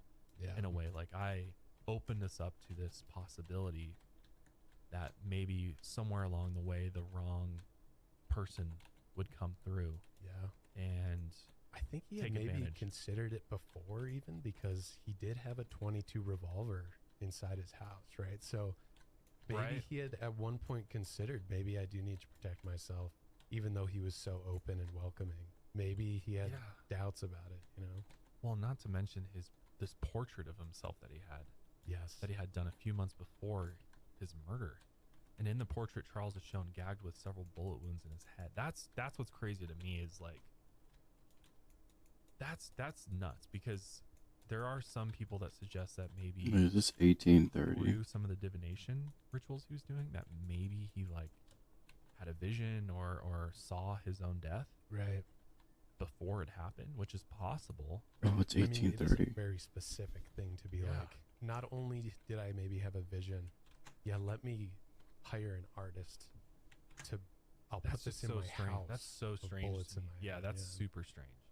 That really makes me think like maybe they were tapping into something there or something. I mean, that's just so bizarre. What are the chances of like just guessing? Yeah. Like No, that's guessing crazy. your death, having it made into a portrait, and then it being scary accurate. Like, Yeah, and then like some people are like, oh, I have premonitions about I'm gonna die in a car accident one day or something like that, and yeah, that's reasonable. A lot of people die in car Right. accidents every day, so it's not, you could kind of guess. it's specific, but it's not like so specific where you're like, because like I mean, I think car accidents are like one of the number one ways to die. Yeah. Like statistical. right. It would be speaking. different if you were like, I'm gonna die in my Toyota Corolla on October 31st. Go off or the whatever. road, hit a pole. Yeah, if you were that specific, he was that specific Yeah, about it. He's like, that's- I'm gonna die by getting shot in the head. That's so interesting. Yeah. I mean, it also lends to the fact that, the deputies that discovered the bodies and searched the property in the house, they reported that they felt like they were being watched, which is interesting. Yeah. There was also people who went and stole antiques from the house after this all happened. And when they did, they were struck with horrible luck. So is it possible that like, the objects they took were cursed? Or, I mean, if you believe in the paranormal and you look at a lot of hauntings and things like that, especially places where horrific things happen, right? There Right. is, an imprint left over, and all that negativity and that evil that was all there, and not necessarily on Charles and Joey's part, but Tony and Avery bringing that evil there and carrying out these evil acts. If there's something beyond explanation that was left over and Yes, sort of landed in these objects and in the building, and that's the result of the paranormal activity you're seeing. Right, yeah. I'm more of a skeptic on that front, but hey, I mean, Is it possible? Is it out of the realm of possibility? no, it's not. Just the same as, I don't know, we were talking about religion earlier, right? And it's like, yeah, some things sound crazy to other people, but it's good to have an open mind. I am way more skeptical on the Which I'm sure there's paranormal tons of people stuff. like, yes, somebody that's Josh is too believing. Yeah. Which is So- also a reason why I thought you'd be great for the shows, because I think it's good to have both perspectives. Because I think what's interesting is that I come from a religious background, and I became like the most skeptical person when I left religion. Like I was basically like a self-proclaimed atheist.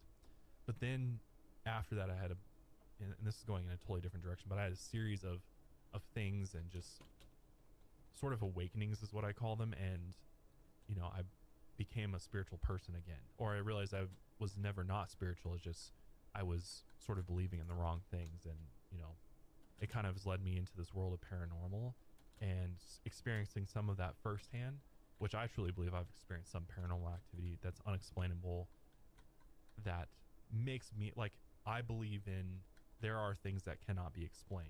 And obviously I try to put a theory or a specific thing to it to try to explain it. But again, we don't know for sure. I have no way to prove it to you that it's this, or like in this case, that it was this imprint of this negative energy. That's just the way I kind of understand it and explain it, but it could Yeah, be that's completely wrong. That's the core concept of belief, right? It's like you can't really explain it, but Yeah. there's something there. And I'm not too far off because, like I said, I was raised Catholic, Yeah. pretty Yeah. deep in there, right? Right. For like 12 years, Catholic school, right? So I also, had a crisis of faith and what is this? All the things that I've been fed, is everything a lie, and then Yeah. I kind of made the same route where you go hardcore, like, nah, this was all a lie, and I've been kind of scammed. You almost go a little like bit. through this like anger like Yes, phase yeah. where you're like, fuck the church, fuck God. And Right, you're like, yeah. and I became I was like death metal, like just as heavy, dark as I could get. Yeah, yeah. That's where I was for a while Yeah. until I mean- sort of found the light again. Yeah, no, and then It's I weird. I kind of came back to it too after a while. Like I'm not, I don't really abide by any religion. Yeah. I'm not a front runner and like that's a new concept. Yeah. Or like, but I think everyone has their own somewhat of a spiritual element that they tap into. Even if you're an atheist, I think, you know, you could say, oh gosh, we're getting into, Josh and I are talking about some deep shit Yeah. right now. But I mean, you could get into, you know, even atheists, they're men of science, right? The Big Bang, you know, this is what I believe in. So it's, well, not believe in, but because that's a real thing that happened. But I don't know. We Or all is have it? or is it? Yeah, who knows? I believe that's just the theory of what I believe that. I mean, I think science can explain things up to a point, but Up at to a some point, point, yep. at some point, you have to believe in something. I think That's what I think, at I least, think is like- even like Stephen Hawking's, as deep as he would go into quantum physics and crazy Yeah. shit like that, he got to a point where it's like you explain so much shit that things don't make sense anymore. But we don't have to get into quantum Yeah, physics. we could do a whole episode on that whole concept, man. I have a lot to say about Stephen Hawking and like just where he went to and with some of the things he believed, because I think even some of the most scientific minds of what you end up finding is that they are far more spiritual than they ever led on to, Absolutely. or what they found was like it's like you get to this point and then there's like this great beyond that's like science can't yet explain, mathematics can't yet explain, and like you're just like, well, what is this then? Yeah, and even the things that they do explain are still confusing as hell. Yeah, Like yeah. the universe is constantly expanding, and you're like, they've proven that that's real, but why? Right. Nobody, Right. you can't What's even the explain reason for it? Yeah. that we don't know. You know, there's just so much shit that we can There get is so into much right that we now. don't Maybe know. we cracked open Yeah.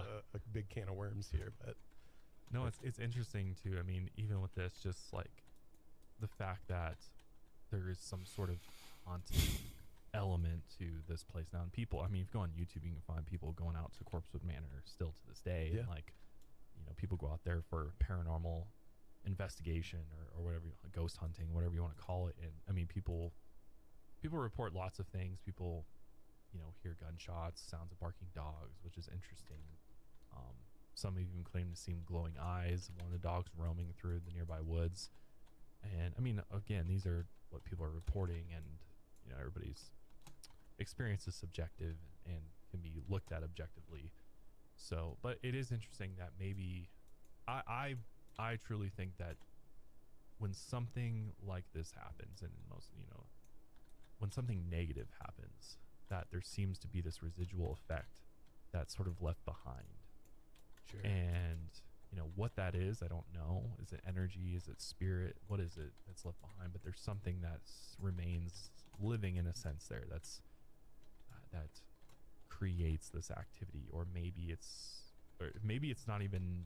Maybe it's something subconsciously. I mean, who knows? It could be something that's like we just sort of tune into. It's like a radio signal. When you go out to this area, your brain's like tuning into this radio Yeah, signal. we're and you almost manifesting. yeah, you're it almost like there. picking up tidbits that's kind of just out there in the Yeah. ether, or whatever you want I to mean, call hey, it. So- I'm a skeptical, but I'm not super stubborn on this. You know, That's good. I do think there's much that we can't explain. yeah, There's a and lot. I get it. Like science is very important, and being able to prove things scientifically is very important. But like,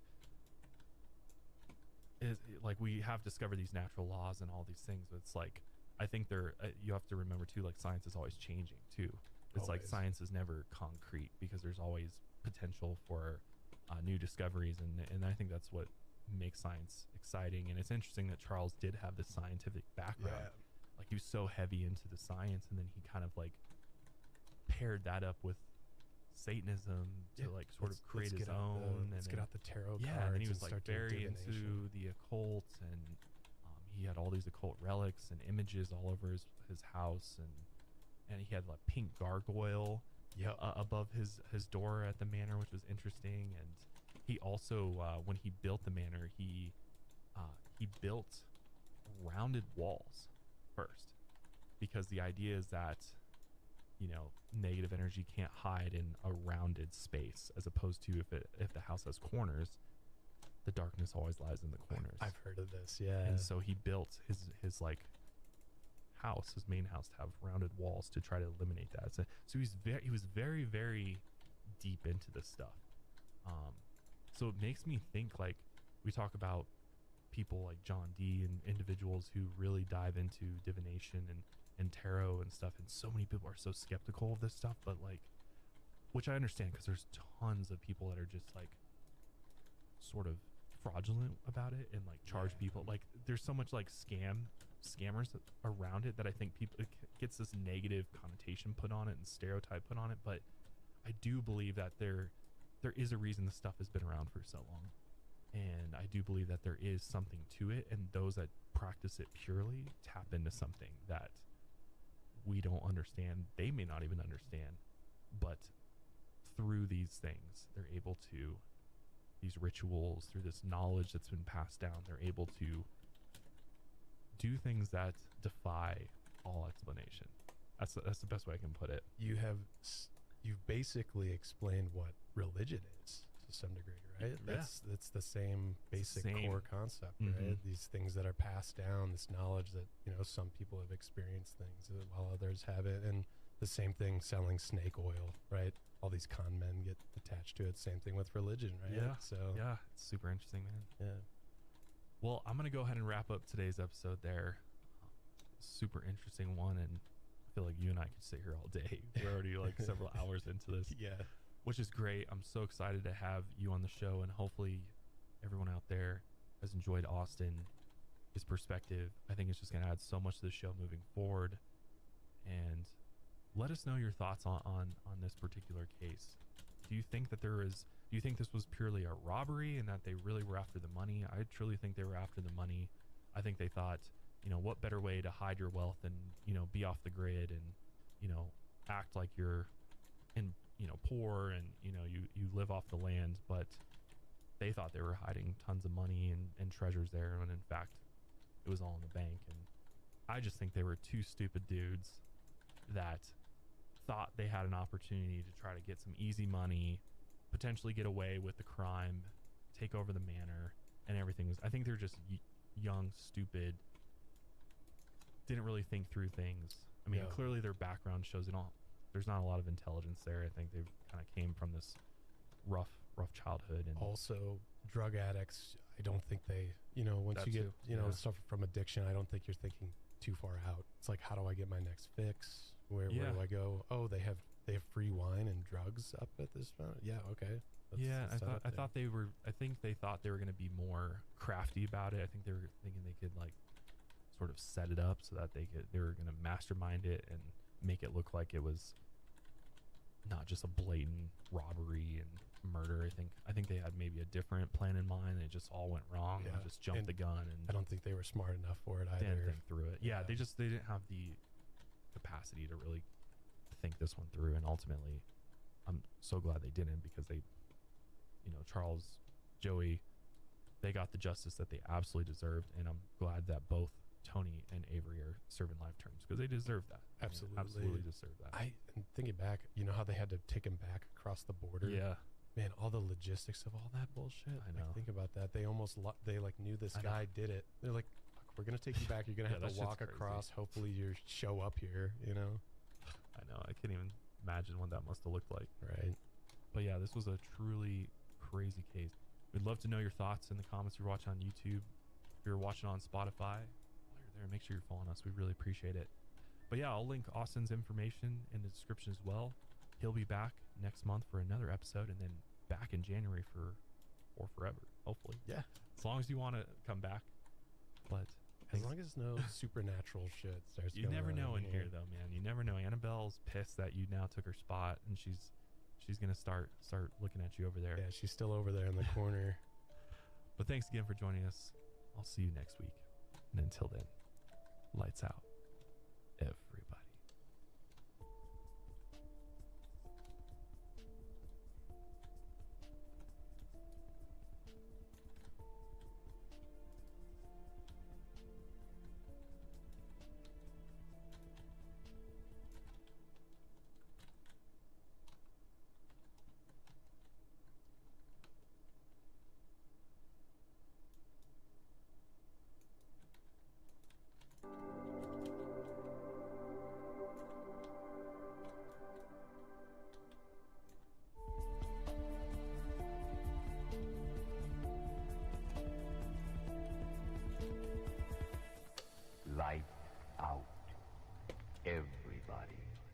up, everybody? Welcome back to another episode of the Lights Out podcast. I'm your host, Josh, and today I'm going to be covering what I believe to be one of the most dangerous cults to ever exist, the deadly Aum Shinrikyo cult, as well as the 1995 Tokyo sarin gas attacks. If you're wondering what Aum Shinrikyo stands for, it basically means religion of truth or supreme truth. And to be quite honest, this cult was perhaps one of the most ambitious cults of all time. Aum Shinrikyo's main goal was to end the world as we know it. And the man leading this deadly cult is none other than their blind and charismatic leader, Shoko Asahara, who actually came from humble beginnings, but then rose to become one of the worst domestic terrorists that Japan has ever seen. But before we get into today's episode, I quickly wanted to thank everybody for the feedback on last week's episode with my new co-host and producer, Austin.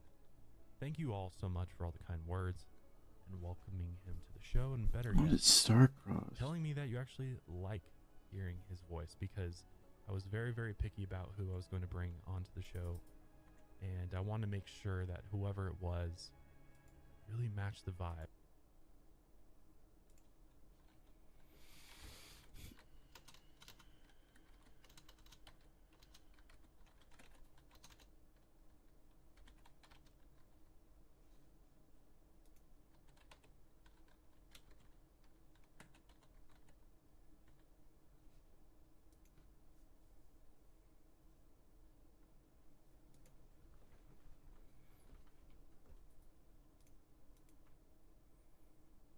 Going to be showcasing how to get the brand new Wishkeeper exotic bow just introduced into Destiny way forward. Now, 5 seconds, and then if you look forward, you can actually see approach this structure, you're going to notice something very interesting. There's actually a buff that you can pick up, as you can see right here. Stepping over it will give you the Sire's Obligation for around 45 seconds. And then if you look forward, you can actually see some Riven's symbols. For us, we had like dragon breathing fire to the left. If you did the Last Wish raid, you're very familiar with these symbols. However, above one of these symbols is going to be an enemy, a glowing phalanx. Now, importantly, if you don't have the Sire's Obligation buff, then you cannot do any damage to this guy. He will be immune. But if you do, you can kill this guy, and then the pathway forward will open up, and you move to the next section. Now, this section is going to be a lot more complicated. So, as you can see, you have that area where you can get the Sire's Obligation buff again, but instead of just one phalanx, there's multiple, and you have to kill them in the correct order. So, as you can see right here, we just kill the first one we see, and then you order. So just one phalanx, there's multiple, and you have to kill them in the correct order. So as you can see right here, we just kill the first one we see, and then you actually get the notification on the bottom of your screen that says that the paracausal energies dissipate and the lock resets. So the lock is actually what you can see right here. There's 3 different symbols, and you have to do them in order from top to bottom. So you can see there's the fish symbol on the I top, knew that. and then there's the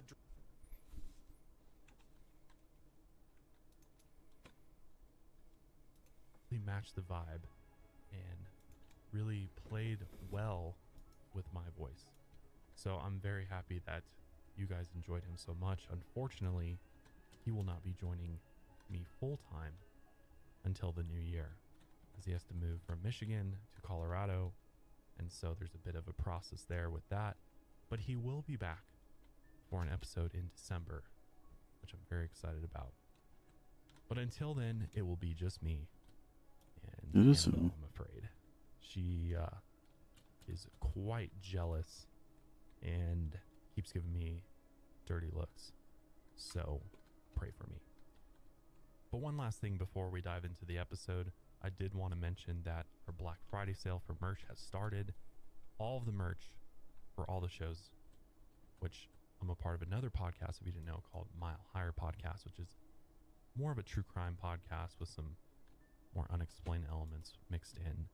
But we have merch for that show, this show, at milehighermerch.com. It's all on sale. It's the biggest sale of the year. Go take advantage of it, because once we sell out, we're not restocking any of the designs on there, because we got some new stuff coming in the future. Go check it out. We ship worldwide. Free shipping over $100 domestically. And it's really good quality. I'm wearing one of my favorite designs today. So go check it out, milehighermerch.com. But this episode of the podcast is brought to you by Warby Parker, Raycon, Storyworth, and the Cold Podcast. But as with any cult that we've covered here on Lights Out, I think it's always important to start with the leader. The one who formed the cult, the one who came up with the ideals behind it. And that's what we're going to primarily focus on today, is the leader of Aum Shinrikyo. And that is Shoko Asahara, which again, this is a cult originating in Japan. During this episode, I will be attempting to say a lot of different Japanese names and places, and I will do my best to pronounce them correctly, but there is a possibility I will just straight up butcher some of these. So please be mindful that I'm doing my best. So let's start with Shoko Asahara. He was actually born with the name Chizio Matsumoto on March 2nd, 1955.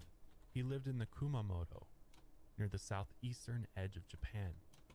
He was actually the fourth son born into a large family of 9 children, and he grew up incredibly poor. His father was a tatami mat maker, which many Japanese houses used as flooring material. Not only was Shoko poor growing up, but he was also blind. He suffered from infantile glaucoma from birth, which made him lose all of his sight in his left eye, and most of his sight in his right eye. Since he couldn't follow the family trade of mat making, which would be difficult, his family had no use for him. So when he was only 6 years old, they sent him to a state-run school for the blind, and from then on, he never lived with his family again. But despite his struggles, he was an intelligent and charismatic student. Since he was one of the few who could still partially see in school, he made money by guiding his blind classmates to a local snack shop. Shoko was fairly popular, but others say he also used his advantages to bully and manipulate classmates.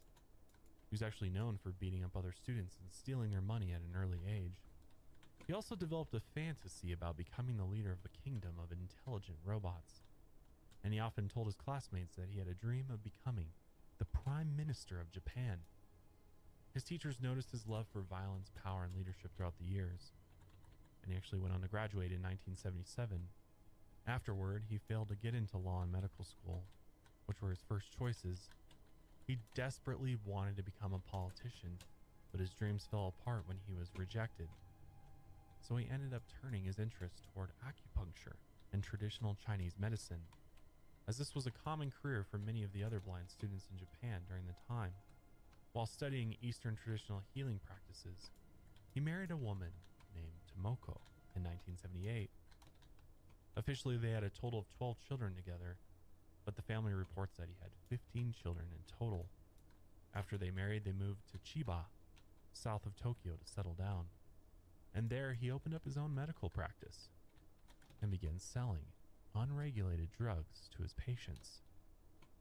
Eventually, authorities cracked down on his practice, and in 1981, they actually convicted him of practicing pharmacy without a license and selling unregulated drugs.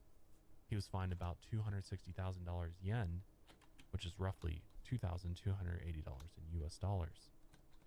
Although his private practice might have ended early, Shoko was about to take on his biggest project yet. He saw his failure as a new opportunity, and he dove into a religious awakening. The spiritual tides in Japan had shifted dramatically in the 1980s. The country hopped on the bandwagon of consumerism and became one of the largest economies in the world. But there was a backlash to this consumerism. People saw it as a shallow way of living. So many began looking inward, searching for spiritual answers in their day-to-day life. So in response to this soulless consumerism, a massive religious awakening spread across Japan during the 1980s. A ton of new religions were formed, and many people were ready to open themselves up to new ideas.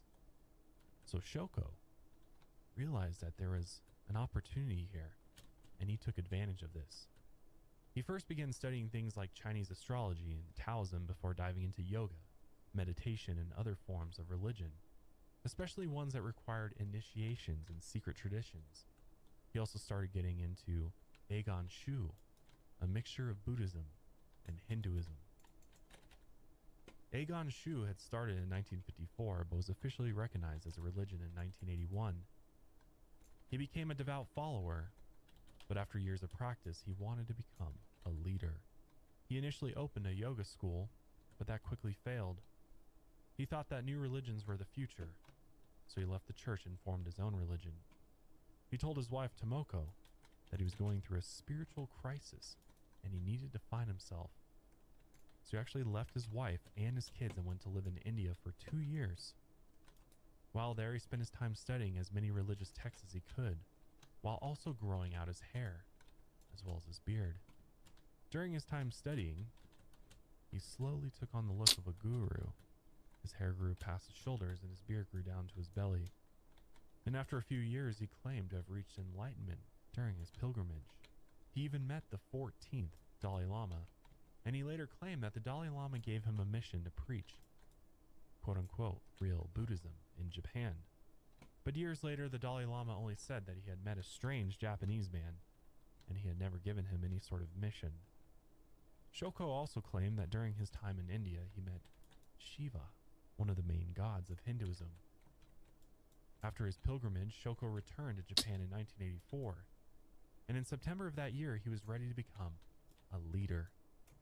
So he formed a religion he eventually named Om Shinrikyo. The name roughly translates to the supreme truth of the universe. Pretty bold claim. This was around the same time that he also changed his own name to Shoko Asahara. But Shoko means an offering of incense, and Asahara was an aristocratic last name, unlike Matsumoto, which was a name usually tied to the working class, as he wanted to distance himself from his poor upbringing and attract people who had a lot of money. With his new name and his new religion, he went out to the streets, started preaching his new teachings and handing out pamphlets to everyone who passed by. He drew people in with his charisma and his passionate way of speaking. If he didn't have a talent for public speaking, most people would have ignored the strange blind man on the corner shouting about religion. But he spoke in a way that people couldn't ignore him. And he began spreading his beliefs, which were a combination of ideologies. He actually even drew from Christianity, especially the end times theology from the Book of Revelations. He also took pieces from Hindu creation myths, Buddhism, yoga, meditation, Nostradamus' prophecies, and other Western religious movements. And in the end, his goal was to become rich and powerful, and he wanted the ability to control his followers, which he clearly got the perfect recipe. He designed a system similar to Scientology where his followers would have to buy into the religion to get to the next spiritual rank. And he made this as expensive as he possibly could. Social outcasts who had enough money bought into his scheme, and they followed him blindly. He lured them with a sense of belonging and purpose, and he claimed that it was his job to take out the sins from the world. And he even convinced them that he could heal them and forgive their sins as well. In a manifesto, he wrote about a doomsday prophecy claiming that a third world war would be started by the United States. He said they would begin a nuclear strike against Japan in 1997, and the world would fall into a nuclear apocalypse. But he promised that if people followed him, they would survive the end times and repopulate the world. His ideas and his promises were controversial, but that's exactly why it drew people's attentions. Om Shinrikyo ended up attracting thousands of educated people with a lot of money, and Shoko only allowed wealthy people to join him. His religion soon became a status symbol and a private group that only the elite of Japanese society could join. And by 1986, Japan's economy boomed, and there were plenty of wealthy people willing to join Om Shinrikyo. The key to his success had a lot to do with his marketing. He specifically targeted socially isolated college students looking for meaning in their lives. And once they wanted to join the group, They were forced to cut contact with all their family members and friends and donate all of their belongings to the cult. As many cults do, they make you go through a series of rituals, and Aum Shinrikyo was no different. New members' individual identities were slowly erased, as the goal was for them to become extensions of Shoko, and they had to forget their previous lives and accept their new one. They were all even required to wear the same white yoga outfits, and sometimes they even wore masks that modeled Shoko's face. During rituals, they even wore these weird helmets that were connected by cables that were meant to harmonize their thoughts with Shoko's, which they honestly looked like some type of experimental MK Ultra shit. And by the end of their initiations, they were no longer individuals. In fact, they were now one with Shoko himself. This episode of Lights Out is brought to you by Storyworth. If you're spending time with loved ones for the holidays, chances are you're going to hear a lot of stories. The ones you love to hear and the ones you've heard maybe too many times. But have you ever wanted to help your loved ones document these timeless stories? It can be challenging to write an entire book of life memories, but Storyworth makes it fun and easy. This is how anyone can write a book about their life. Every week, Storyworth will email your loved one a single life-related question that you pick from their collection, like what's the bravest thing you've ever done, or what's the farthest you've traveled. All they have to do is reply with a story. Then after an entire year, Storyworth compiles your loved one's stories, memories, and even any photos into an exquisite hardcover book, creating a valued keepsake for generations to come. Millions of stories have already been told with Storyworth because they make the process so simple. Get started with your loved one for the holidays, and before you know it, you'll both be cherishing those timeless stories for generations to come. So help your family share their story this holiday season with Storyworth. Go to storyworth.com/lightsout today and save $10 on your first purchase. That's STORYWORTH.com/lightsout to save $10 on your first purchase. Storyworth.com/lightsout. As Aum Shinrikyo's following grew, the rituals and practices also evolved. Some of the rituals made followers go through a series of torture tests that proved their strength of will. Some were even forced to drink Shoko's blood or dirty bathwater, which you can't even imagine. But you know what? You'd do it if it meant you got to be one with the leader. They would even make soup from his hair and then drink it, and they kissed his big toe as a sign of devotion. Some were also forced to bathe in boiling water, which has caused many of his followers to have third-degree burns all across their bodies, and one of his followers even died from their wounds. The rituals were strict, and so were the rules. Sex and marriage were banned for everyone except Shoko. Of course. He would often have sex with the female recruits during initiation, and he collected samples of their pubic hair and kept them for himself. But not everyone was comfortable with what was going on. After realizing some of the horrors of initiation, some of the members had second thoughts about the cult. But if they ever tried to leave, they would be abducted and then taken back to the compounds where they were imprisoned, and many were even injected with LSD. While they were locked away in tiny holding cells, they were subject to light, food, and sleep deprivation.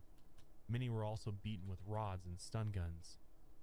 Sometimes they were even injected with lethal poison or strangled to death if they chose to not rejoin the cult. Shoko had built a strong inner circle of followers who were willing to do his evil bidding, because they truly believed in Shoko and everything that he preached.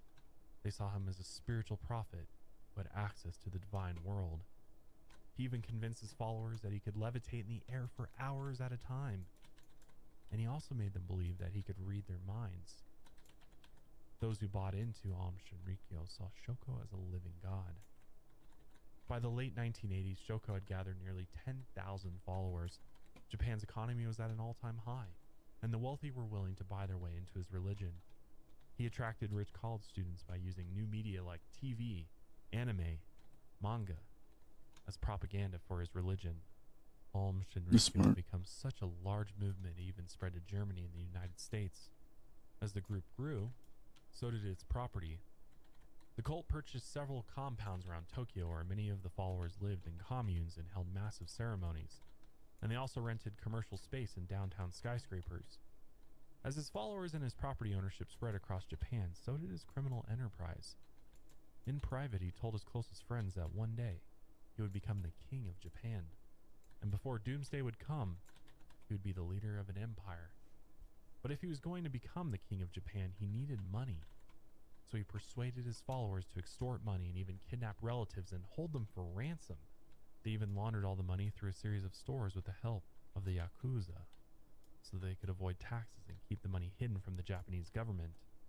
So now getting involved with organized crime, Shoko's empire grew, and he knew that under Japanese law there was no difference between a long-established religion or a brand new cult. So Shoko applied for Aum Shinrikyo to become a legal religious association in 1987. Right. And believe it or not, by 1989, the status was granted. So now, this cult was exempt from taxation, Still don't have the gear for and those. the money just came pouring in. And by the end of the decade, his religion was worth nearly $1 billion US. And more importantly, he was willing to do anything to protect his newfound empire. By the end of 1989, his religion had gained negative attention surrounding the living conditions in the communes, as well as the rumors that the cult was abducting defectors. So the families of the defectors hired a lawyer named Tsutsumi Sakamoto, and he had recently gained popularity in the local news for being an anti-cult lawyer who successfully led a lawsuit against the Unification Church. This was another religious organization from South Korea that was led by a different man who claimed to be the Messiah. The lawyer now planned on taking down Aum Shinrikyo. First, he tried to publicly embarrass Shoko by requesting a sample of his blood, since Shoko claimed to be a god with special powers, and he claimed that a blood test would reveal that Shoko wasn't an ordinary man. And as it turned out, the blood test came back and it contained nothing special. Tsutsumi planned on taking this to a Tokyo broadcasting station and revealing that Aum Shinrikyo was a scam. But a few of the cult's followers worked in the broadcasting station and found out about his plan.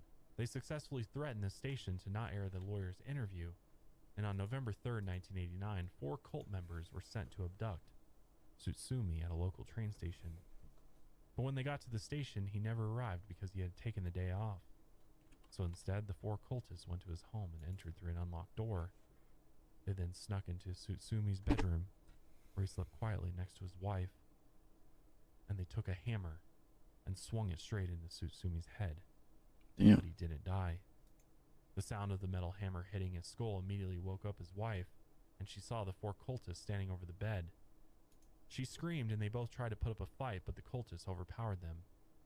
Once they wrestled them to the floor, they also found Tsutsumi's infant son sleeping in a crib. They then pulled out a syringe and injected the child with potassium chloride, which just Yo. quickly killed the child, and they covered his face with a cloth. Then they injected the parents with the same substance. Tsutsumi's wife died soon after, but the dose they had given him hadn't been enough to kill him, so the cultists ended up strangling him to death. After they murdered the entire family, they took all 3 bodies and wrapped them in bed sheets, and they hauled them back to their cars, where they dumped them in the trunks and then took them to the cult's headquarters. They then burned the bed sheets and destroyed the tools they used to murder the family. And to cover up the forensic evidence, they smashed Tsutsumi and his wife's teeth until they were unrecognizable. They put each body into a metal drum and then buried them separately across 3 different prefectures. After the murders, the police didn't make a connection between the lawyer and Aum Shinrikyo, so the case went unsolved for years. It wasn't until much later that the cultists finally admitted to the murders in 1995. After disposing of the lawyer and his family in 1990, the power had gone to Shoko's head. His religion had a ton of money, and they could even get away with murder, it seemed. He thought he was unstoppable and quickly on his way to becoming the king or supreme ruler of Japan. So he started his own political party called Truth, and he aimed to become the next prime minister in the general election. He also made sure to get 24 of his followers on the next ballot. His political party had no plan, and his campaign was weak. The only campaigning they did was wear masks that looked like him, and they marched through the streets chanting his name. And despite the lack of a campaign strategy, Shoko had convinced himself he could easily get elected. In the end, his campaign failed terribly, and he was never close to becoming a part of the Japanese parliament. None of the 24 members were elected either. Between all of them, they only managed to get about 1,700 votes. His dreams of becoming king fell apart, but he had no intention of giving up on his religion. After the loss, he took a group of 1,000 followers and retreated to an island off the coast of the mainland. The media kept close tabs on him, as they suspected that he might stage a mass suicide just like Jim Jones did in 1978. But Shoko's journey wasn't over yet. He accepted the fact that Japan wasn't going to elect him. He understood that him and his followers were outcasts, so he told his followers that he would be rejected and martyred just like Jesus Christ. Rumors quickly began spreading about his declining health, which he kept a secret. He said it was only a result of giving his strength to his followers. During this time, he also changed his thoughts on the end of the world. He claimed that instead of the United States beginning a war, Shinrikyo would start it, and the world would end from a massive chemical attack on April 15, 1995. Seeing that his leadership and his religion weren't openly accepted by Japanese society, Shoko doubled down. If they weren't going to be accepted, then they would take pride in being outcasts. Shoko used this to change the narrative for Aum Shinrikyo. His sermons began to dive deeper into conspiracy theories, and he believed that Jewish people, Freemasons, the Dutch, the British monarchy, and other Japanese cults actively plotted against his religion. He convinced his followers that basically everyone outside of the group were now his enemies. While they took their pilgrimage to India, he preached that the end was drawing near and they needed to prepare for war. This episode is brought to you by Warby Parker. If you haven't heard of Warby Parker, they offer everything you need for happier eyes. Eyeglasses, sunglasses, contact lenses, and eye exams. Plus, you can shop with them online or in store. Glasses start at just $95, including prescription lenses. Try Warby Parker's free home try-on program, where you order 5 pairs of glasses to try at home for free, and there's no obligation to buy. It ships free and includes a prepaid return shipping label. You can try 5 pairs of glasses at home for free at warbyparker.com/lightsout. Sunglasses start at $95 and are available with prescription. Warby Parker sunglasses feature premium, polarized lens that are scratch resistant and provide 100% UV protection. Warby Parker also offers anti-fatigue lenses and blue light filtering lenses, which are available as an add-on to any optical frame. And if you have an iPhone, you can download the Warby Parker app, where you can use their virtual try-on, allowing you to try on eyeglasses, seeing the realistic color, texture, and size of each style using just your phone. And again, maybe you don't want to go shopping for glasses or eyewear online. Warby Parker actually has over 190 retail locations throughout the entire United States. So again, try 5 pairs of glasses at home for free at warbyparker.com/lightsout. At the turn of the decade, Aum Shinrikyo began plotting their attacks. They used members who had government connections to get their hands on biological and chemical weapons, like botulinum and anthrax. They targeted several Tokyo landmarks and 2 U.S. bases in Japan with botulinum, and they released the toxins into the air from trucks they had modified themselves. Luckily, they didn't harm anyone in the attacks because they didn't realize that their strain of botulinum was non-lethal. This would become the first of many failures during Aum Shinrikyo's attacks. They had cultivated the bacteria in large vertical stainless steel drums, and the drums were filled with a tube so that air would enter the drum while the truck moved. Another tube was attached to the drum that led to a disperser on the back of the truck. So as the truck moved, the botulinum sprayed from the back of the truck. But since all of their attacks had failed, they began redesigning the trucks for chemical weapons rather than biological ones. They also tried to spray anthrax from the top of Tokyo skyscrapers, but again they failed to do any harm. Shoko was disappointed in their failure to kill anyone, and he knew that they had to get smart about their next attacks if they're going to cause any real damage. So in 1991, the group expanded into Russia, where they tried to hire Physics Nobel Prize winner Nikolai Basov. He was known for his work in quantum electronics that led to the development of the laser. And they wanted him to create an advanced weapon system for the cult, such as a high-powered laser that could be operated remotely inside a glove box. But of course he refused. They They tried to make some weapons themselves, and they even built a weapons factory in Ishikawa Prefecture, and they even tried to reverse engineer the AK-47 rifles, but failed. Their goal was to manufacture 1,000 assault rifles, but they only managed to make one. But this didn't stop them from obtaining other weapons. Ulm's construction minister took an interest in Russian weapons, and he took the lead on cutting deals with weapon contractors. Eventually, he got his hands on an Mi-17 attack helicopter and brought it through Japanese customs in 1994, which how the hell did that happen? He also invited several Russian engineers to Japan so they could help maintain the helicopter. Many allegations suggested that Ulm was transporting its followers to Russia for military training, which involved helicopter pilot lessons, tank ride-alongs, assault rifle training, and rocket launcher training. Other followers also stole blueprints for building tanks and artillery weapons from a military contractor, hoping that one day they could build this unstoppable army. They even sent a team to study Nikola Tesla's work in his museum in Belgrade, Serbia, with the hopes of creating an earthquake machine. But again, they failed.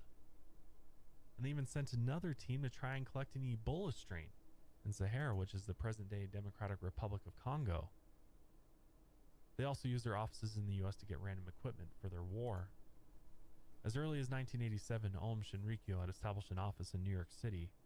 At first, it appeared like the office was only meant for recruitment and a place to manage their book sales. But years later, investigations uncovered that they were trying to acquire high-tech equipment, computer software, and gas masks. But all this equipment would cost a ton of money. So they financed many of their research and development teams by selling drugs and teaming up with Japanese organized gangs. Ulm Shinrikyo set up the deals, and the Yakuza brought the muscle. After saving enough money, they spent a lot of it on $48,000 acre plot of land in Western Australia, along with mining licenses and equipment. There, they planned on mining uranium in order to build a bomb, but they realized that the mining equipment was going to be too expensive. They had spent nearly $35,000 to buy mining equipment and transport it to Australia, and Ulm leaders didn't know if it would be worth the cost. Shoko considered somehow getting uranium or nuclear weapons from North Korea or Russian mobsters, but failed. If he ever did get his hands on nuclear weapons, his plan was to launch missiles at Washington, D.C., the World Trade Center, and Disneyland in order to begin a nuclear holocaust. But since nuclear weapons were incredibly difficult to get, thank God, they turned their efforts towards producing poisons such as VX nerve gas, phosgene, Zyklon B, and sarin gas. They then began using their property in Australia to test sarin gas on sheep, and they saw how deadly it could be. They also successfully redesigned their trucks to disperse the chemicals. They contained the gas in a single box in the cargo area of the truck. There was a heat source at the base of the box and a chimney that led up to the top of the truck, where the gas came out. It was a very simple design, and they hoped that it would work. After redesigning and testing their new weapons, they were ready to terrorize their enemies. And after years of failed attacks and assassination attempts, Ulm Shinrikyo finally succeeded in their first terrorist attack in 1994. On June 17th, Ulm Shinrikyo sent their modified truck to Matsumoto, Nagano Prefecture. As it rolled down the streets, it released clouds of sarin gas into the quiet neighborhood. They targeted this neighborhood because it was near the house of a judge that was overseeing a real estate dispute involving the cult. People who had their windows open on this nice summer day began smelling a foul smell, and soon they began experiencing blurry vision, nausea, and coughing. And soon the whole neighborhood knew something was terribly wrong. The judge and his family, who they were actually targeting, ended up unharmed since they had their windows closed. But the gas cloud ended up spilling through the neighborhood, killing 7 people, and over 500 people were injured. One of the local residents, Yoshioki Kuno, had called the police during the attack. He told them that something was wrong with his wife, and he begged them to save her. After a severe coughing fit, she had collapsed to the floor and eventually fell into a coma. After the police searched his home, they found a large number of pesticides that he had had in storage. So the police actually arrested him and accused him of the attack, and the local media quickly followed suit. The second largest newspaper in the area, Asahi Shimbun, spread false information that nerve agents could be synthesized from pesticides, so everyone thought that Yoshiyuki was guilty. They called him the poison gas man even after the police discovered that sarin gas was used, and sarin gas couldn't be made from pesticides, so they knew it wasn't him. So they released him from jail, but the harassment didn't stop. For several weeks, he kept receiving hate mail and death threats, and the police still had no idea that the Aum Shinrikyo cult was behind the attacks. Meanwhile, Shoko felt invincible after poisoning 500 people, killing 7 and getting away with it. He saw how effective poisonous gas could be, so he began planning an even bigger attack, one that would hopefully trigger doomsday. On July 9th, dozens more suffered similar symptoms in a different village just north of Tokyo, but luckily no one died. The cultists had accidentally spilled a large amount of sarin gas at one of their facilities. The locals blamed the nearby Aum Shinrikyo facilities.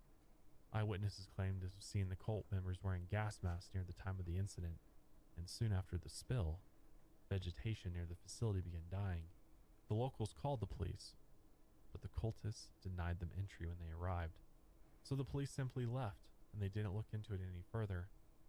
They thought it was only an accident and not a planned attack. What?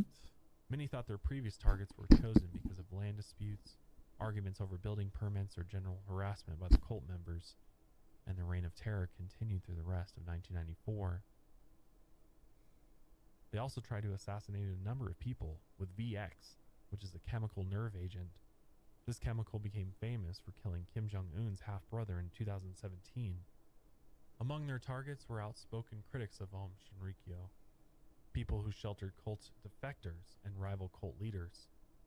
The first person in history to ever be killed by a VX attack was Takehito Hamaguchi on December 10, 1994. Shoko had suspected him of being a police informant, so he sent his followers to kill him. 2 cultists stalked him early in the morning around 7 a.m. He walked down the street when one of the cultists ran up behind him and sprinkled the nerve agent on his neck. He then turned around and chased after them, but after running nearly 100 feet, he collapsed to the ground. He then fell into a deep coma and was hospitalized for 10 days before dying. At the time, no one had any idea how he died. Most of the time, the cultists didn't leave any trace on their victims. In February 1995, cultists kidnapped a brother of a defector that had recently escaped. They took him to an Aum Shinrikyo compound where they violently interrogated him about his sister's whereabouts. After the cultists beat him mercilessly for several hours, he eventually died from his wounds. Supposedly, he had been receiving threatening phone calls, and he also left a note that said if he disappeared, it was because of Aum Shinrikyo. They took his body to the basement of the compound and destroyed it in a microwave-powered incinerator and spread his ashes in Lake Kawaguchi. This wasn't the first time that they had used a microwave incinerator in the basement of one of their compounds, and it wasn't the last. They had killed a handful of their own followers and burned their bodies to hide the evidence. Their ashes were scattered into local waterways, never to be seen again. And anyone who was suspected of working against the cult, either friend or foe, was murdered and disposed of immediately. This episode of Lights Out is brought to you by Raycon. When you're looking for a gift everyone needs, or a stocking stuffer that's not a candle for once, Raycons are the way to go. Their wireless earbuds, headphones, and speakers offer premium sound, useful features, an almost custom comfortable fit, and up to 54 hours of battery life. And as the person gifting them, you've got to love that they start at half the price of other premium audio brands. Plus, Raycon makes it easy with holiday gift guides for everyone in your life, including mom, dad, coworkers, friends, family, you name it. Everyone needs a pair of Raycons in their ears, whether it's for listening to music, taking work calls. You know what everyone doesn't need, those 2 little white stems hanging out of their ears. Those things What are are they so doing? uncomfortable. I can't stand them. Plus, they fall out of your ears all the time. And luckily, Raycons are sleek and stylish, and they come in a range of colorways to match everyone's style. You can actually find Raycon in stores now, like Kohl's or Walmart, but let me tell you right now, you're always going to get the best deal when you use my special link, buyraycon.com/lightsout. The Raycon website also offers buy now and pay later options, which is great for the holiday season. And right now you can go to buyraycon.com/lightsout and use code EARLYBF to get 20% off site-wide. That's 20% off any Raycon product, which almost never happens. Or save even bigger and get 30% off Raycon's exclusive holiday bundles. That's code EARLYBF at buyraycon.com/lightsout for 20% off your Raycon purchase. That's buyraycon.com/lightsout.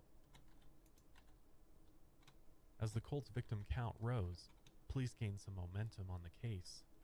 By 1995, they finally began to connect the dots between Aum Shinrikyo and the chemical attacks. And by February of 1995, a chemical weapons expert believed that the previous attacks were test runs for a large-scale attack, but the police were slow to do anything about it. They eventually made their plans to raid several cult facilities in March 1995, but some believe that Shoko was tipped off about the raids, so he sped up his plans for the next chemical attacks. Since they were unsuccessful at building military rifles, tanks, and bombs, his best weapon was poison gas, and this was the weapon he would end up choosing to bring about his doomsday plan. They could easily manufacture chemical weapons on their properties, and it was difficult to trace back to them. They had stockpiled enough to wreak havoc on Tokyo, and that's exactly what he planned on doing.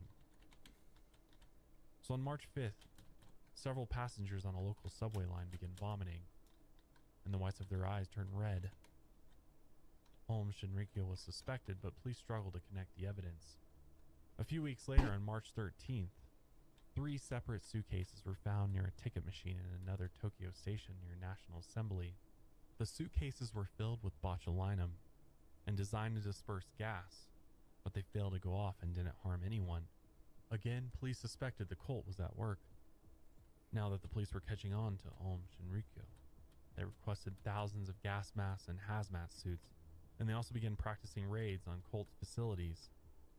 They suspected that a small-scale war was coming, and they prepared for the worst. Before Aum Shinrikyo could carry out their doomsday attack, police made their first raid on one of their compounds. On March 19th, police seized one of their facilities in Osaka. They had gotten a report from a family that one of their relatives was being held against their will inside. Unknown to the family or police, the person they were looking for had already been killed and disposed of. After hearing about the raids, Shoko feared that this was the beginning of the end, so he quickly set his biggest plans into motion. On that same day, the cultists bombed their own base in a district of Tokyo and tried to make it look like police were beginning a violent siege on their property. That's The next day, on March 20th, Aum Shinrikyo carried out their biggest attack to date.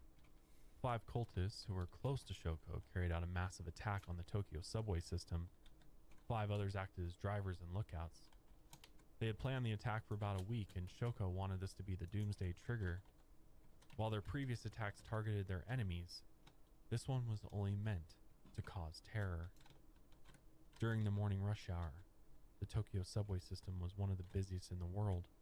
Over 5 million people use the subway every single day, and Shoko's goal was to kill tens of thousands of people at least. They had been producing sarin gas for months, and Shoko had faith in their plan. Each cultist entered different parts of the subway system around 7 a.m. Their targets were 5 trains that ran on 3 major lines in Tokyo. The cultists dressed in regular clothes. They carried umbrellas and blended in with everyone else. The only things that stood out at the time were their surgical masks. Those were commonly used during cold and flu season. They carried bags filled with sarin gas, and they placed them on the ground beside their feet or on baggage racks. They brought newspapers and magazines to cover the bags so they didn't look suspicious. And before leaving the subway, they pierced the bags with the tips of their umbrellas, slowly releasing the gas into the air. They fled the subway stations and were driven back to a special hideout, where they were injected with an antidote for sarin gas poisoning. They changed their clothes and burned the ones that they wore along with the umbrellas. Meanwhile, back in the subway tunnels, each of the 5 subway cars converged on one of the largest stations in Tokyo. The station sits in the heart of Tokyo's government district, within walking distance of several government buildings, including the Tokyo Police Station and the National Police Agency, which is similar to America's FBI. Many of the subway passengers were government employees, and within minutes the passengers noticed a faint smell in the air, and as time passed, they became nauseous and their vision blurred. A horrible stench then filled the subway system, and soon everyone began panicking. Many found it difficult to breathe, and the harder they breathed, the more their lungs hurt. Some of the passengers began screaming and throwing fits, while others vomited blood. And by 8:02 a.m., subway workers reported what was happening. And once word got to the subway authorities, they decided to shut down the subway lines. This left many of the subway trains stranded in the middle of the tracks, with sarin gas filling the tunnels. At first, hundreds were poisoned, but as the gas filled the subway cars, thousands of people began coughing and vomiting. They lost hand-eye coordination, and others fell to the floor, unable to move at all.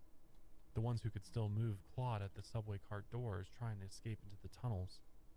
At one station, subway employees identified a bag as the gas source and tried to move it to a safer location. But within minutes, 2 of the employees died. Many escaped from the driveway carts, ran through the tunnels, and then reached the terminals. And as they ran up the stairs to ground level, they didn't realize that they were carrying the sarin gas with them, as it hung onto their clothes and their hair, and they spread it to everyone nearby. So even more people became infected. We're talking thousands of people. As first responders and paramedics arrived, they didn't understand the situation. They had no idea that sarin gas was spreading everywhere they could see. So while they treated the victims, they themselves were also being affected. The gas damaged their nervous system, and many began coughing and others collapsed to the ground. The mayhem and panic went on for hours as paramedics rushed victims to the hospitals, and in the end, nearly 6,000 people were hospitalized. This was considered the largest disruption in Tokyo since the firebombing by the U.S. Air Force in 1945. Many of the victims permanently lost their vision and suffered severe brain damage. Damn. Luckily, a clinical professor who had treated the victims from Aum Shinrikyo's previous attack, and Matsumoto, knew exactly how to treat the patients, and he became an expert on treating the effects of sarin gas. So once he heard what was going on, he contacted every hospital in Tokyo and gave them detailed instructions on how to treat sarin gas poisoning. Despite Aum Shinrikyo's best attempt at starting World War III, only 13 people died from the Tokyo subway attacks. Since the cultists had created an inferior batch of sarin gas, and the punctured holes in the bags were too small, they only caused a fraction of the potential terror. They could have easily killed thousands, but their plans failed horribly. And when all was said and done, Shoko was extremely disappointed. It wasn't the beginning of the apocalypse like he had always hoped for. This episode of Lights Out is also brought to you by the Cold Podcast. Cherie Warren was a young mother looking for a fresh start. Recently divorced, she had moved out, found a great new job, and even found a new boyfriend. She was happy for the first time in a long time. But on a crisp October evening after a long day, Cherie said goodbye to her coworkers, left the office, but was never heard from again. All eyes quickly turned towards her ex-husband. He had previously lured another woman into the woods, beating her with a tire iron, but there was another man that piqued the interest of investigators. Cherie's new boyfriend, who's a former reserve police officer with a dark history of sexual violence. The 2 men closest to Cherie swore they loved her and promised to protect her, but did one of them murder her? In season 3 of the hit true crime podcast Cold, host Dave Cawley digs into what really happened. Hey Prime members, listen to the Amazon Music exclusive podcast Cold in the Amazon Music app. Download the app today. After these horrific subway attacks, it didn't take long for Tokyo authorities to accuse Aum Shinrikyo of the attack. Shoko went into hiding and police had trouble finding him. Beginning on March 23rd, police began raiding hundreds of Aum Shinrikyo properties. In one of their New York offices, a scrap of paper was found that was an English translation of Shoko's defense against the attacks. He claimed that he was attacked by poisonous gas along with the hundreds of his disciples. He also explained why they had stockpiles of chemicals, and he claimed that they were for legitimate manufacturing purposes.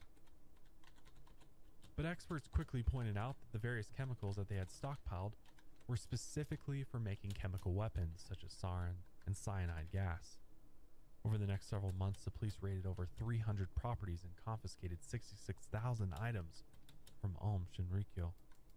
In all, some report that 200 followers were arrested, while others say that nearly 400 were arrested in 240 separate cases.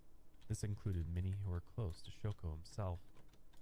The range of offenses included murder, conspiracy, kidnapping, assault, obstruction of justice, harboring, and theft.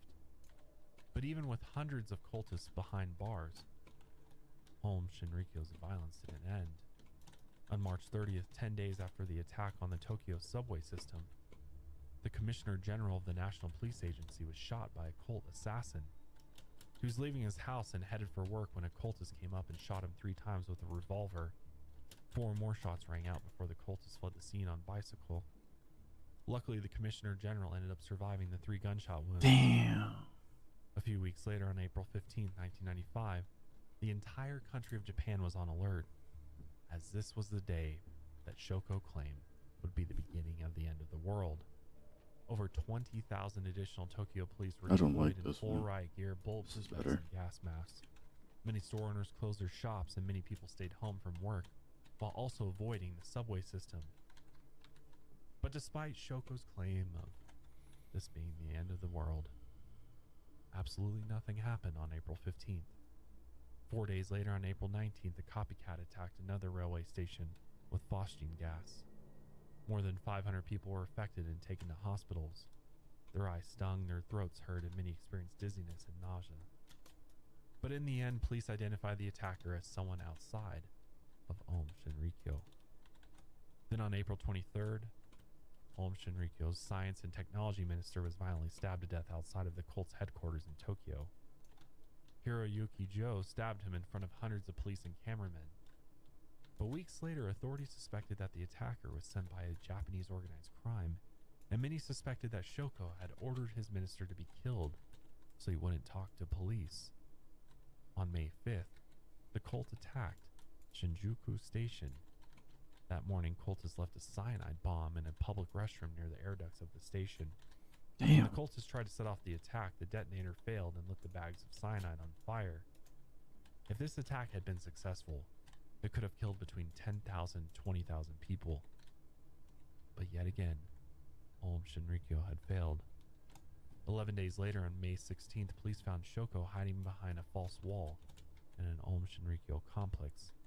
He was found holding a small bottle of pubic hair, and each was labeled with the name of a woman follower he had slept with. Can you imagine that sight? Police immediately arrested him and took him into custody. His trial was then set for October 26th. In retaliation, cultists actually mailed a letter bomb to the governor of metropolitan Tokyo. The bomb exploded in the hands of a secretary, blowing off the fingers of her left hand as she opened the letter. Damn. Even with Shoko in custody and much of the cult's leadership in jail, the attacks continued. On July 4th, 4 hydrogen cyanide devices were found in bathrooms at 3 separate subway stations and 1 railway station. The devices were similar to the previous attempt, but again they failed to go off. It's estimated that nearly 100,000 people could have died if these devices didn't fail. This, fortunately, was the last attempt Om Shinrikyo made to begin their doomsday prophecy. And so, doomsday never came. With their leader behind bars, the strength of Om Shinrikyo fell apart. Many of the higher-up members that hadn't been arrested yet went on the run, and the last wasn't actually caught until 2012. As the large-scale investigation of this group carried on, 54 of its members had been declared missing by their relatives. 18 were confirmed to have died inside of the group's facilities. 4 died at hospitals, and 8 were killed in supposed accidents during training. 6 more were believed to have been murdered. 8 were believed to be alive, but this left 10 cultists unaccounted for. While awaiting trial, Shoko and his lawyer claimed that he was unfit to stand trial and completely innocent of the attacks, of course. They argue that the attacks were carried out by other cult members without his knowledge. Regardless, he was deemed fit for trial, which began in 1996, the same year that the group declared bankruptcy. His trial lasted a staggering 8 years. And throughout the first few years of the trial, he rambled on and on about his innocence. He often began twitching and had excused himself from the stand several times. Shoko was Whatever, bro. disruptive and charismatic through the first few years, but his behavior never helped his defense. During the trial, Japanese authorities began demolishing several Ohm facilities, and the Tokyo District Court ordered the cult to pay multi-million-dollar settlements to the families of their victims. After years in court, it became clear to Shoko that he wasn't going to win his trial. Despite how long the trial took, Shoko's lawyers argued that they didn't have enough time to prepare for court. The prosecution had gained an incredible amount of evidence against him, along with the testimonies and confessions of fellow Aum Shinrikyo followers. In 2000, Shoko took a vow of silence for the rest of his life. While his trial continued for another 4 years, Shoko refused to speak. Even when he returned to his cell after the court was dismissed, he never spoke a word. At the end of the trial, Shoko was sentenced to death by hanging in 2004. Good. He never appealed the sentence, and by 2006 his fate was sealed. 2 years later, he began mentally breaking down behind bars. He refused all contact with his family and followers, and he only ate if he was spoon-fed. He no longer used the bathroom, but instead wore an adult diaper. And for 10 years, Shoko sat silently in his cell, never speaking again, just shitting his pants while waiting for the noose. And on July 6, 2018, his day of reckoning finally came. At 63 years old, the guards led Shoko to the gallows inside the prison courtyard, along with 6 of his former followers. And Shoko was then hung by the neck until dead. Their bodies were cremated inside the prison, and their families were notified hours after their deaths. For many of the victims' families, the death of Shoko and his followers were a long-awaited relief. By the time of his hanging, over 2 decades had passed since the subway attacks in Tokyo. But at this point, it finally seemed like it was the end of Aum Shinrikyo. With a few thousand followers still remaining around the world, the cult somehow carried on without Shoko. They officially renounced Shoko and his actions in 2000 and renamed themselves Aleph. Their most controversial doctrines were removed from their teachings, hoping to de-radicalize their religion and gain a positive image in the media. They also established a compensation fund for the victims of the subway attacks, hoping to be forgiven. But as you can imagine, their reputation has never fully recovered. On March 8, 2007, Aleph split into a Japanese and Russian branches. The Russian offshoot named themselves the Circle of Light, and in 2016 the Russian government declared them a terrorist organization and banned all of its versions. But there are possibly tens of thousands of Russians still practicing. As for the Japanese, roughly 1,500 still practice the teachings, but authorities keep strong surveillance on their operations. In fact, for several years, the cult was required by the law to give authorities a list of all their members and detailed information on all of their assets. In 2017, police raided 5 of their offices during an investigation on their recruiting practices. After the tragic subway attacks of 1995, Japanese authorities were absolutely not willing to take any sort of risk letting something like that happen again. And in the aftermath of Aum Shinrikyo's destruction, Japan won't quickly forget the terror caused by chemical weapons or the charismatic leader who tried to begin the end of the world. No, that's crazy. At the end of The the amount day, of chemicals. the one good thing you can really take away from this is the fact that these attacks weren't as lethal as they had planned to be. I mean, It's still terrible. if they had been, potentially thousands and thousands and thousands of people could have died. It's honestly scary to think about how much worse things could have been. And would that have allowed the cult to accomplish what they had set out to do? Would it have started some sort of war between the group and the Japanese government? Would it have gone even further from there? It's a truly terrifying thought. I mean, chemical agents used as weapons is just, it's a truly terrifying thing. And the fact that it has been used throughout history is, I just think it's like, That's why it's banned. I mean, Even in the something military. that is most of the times invisible to the naked eye. I mean, and you're just unleashing it without people even having a chance to do something about it. It's one of the most evil ways to go about trying to take out people. I mean, it's just, all ways are evil, but like there's just something about chemical agents. I mean, it's so scary to think about. I mean, think about all the crowded places that we go to on a daily basis, and events, sporting events, concerts, clubs. I mean, it's just scary to think that if somebody got a hold of a chemical agent, like what kind of damage they could do. And it's a good thing that we have very, very, very strict laws on chemical agents and who can acquire them. And obviously, if you do buy them, you're being, most of the times you're immediately added to a list by the authorities. And I mean, it's very, very difficult to get these types of deadly agents. But the fact that Shoko was able to be as successful as he was is just shows how powerful and dangerous this cult was. I mean, he was in cahoots with the Russian government. It's just crazy to me that they didn't figure out what he was actually doing much sooner and stopped him from doing this. I mean, they had to have been surveilling him. They had to have been watching him. It's just crazy to think that he was just, leaving Japan, coming back into Japan, going to Australia, going to Russia, going to Germany, going to all these places, and like seemingly nobody bats an eye. Like, this guy's going around acquiring weapons, military helicopters, and he's somehow getting this back into Japan.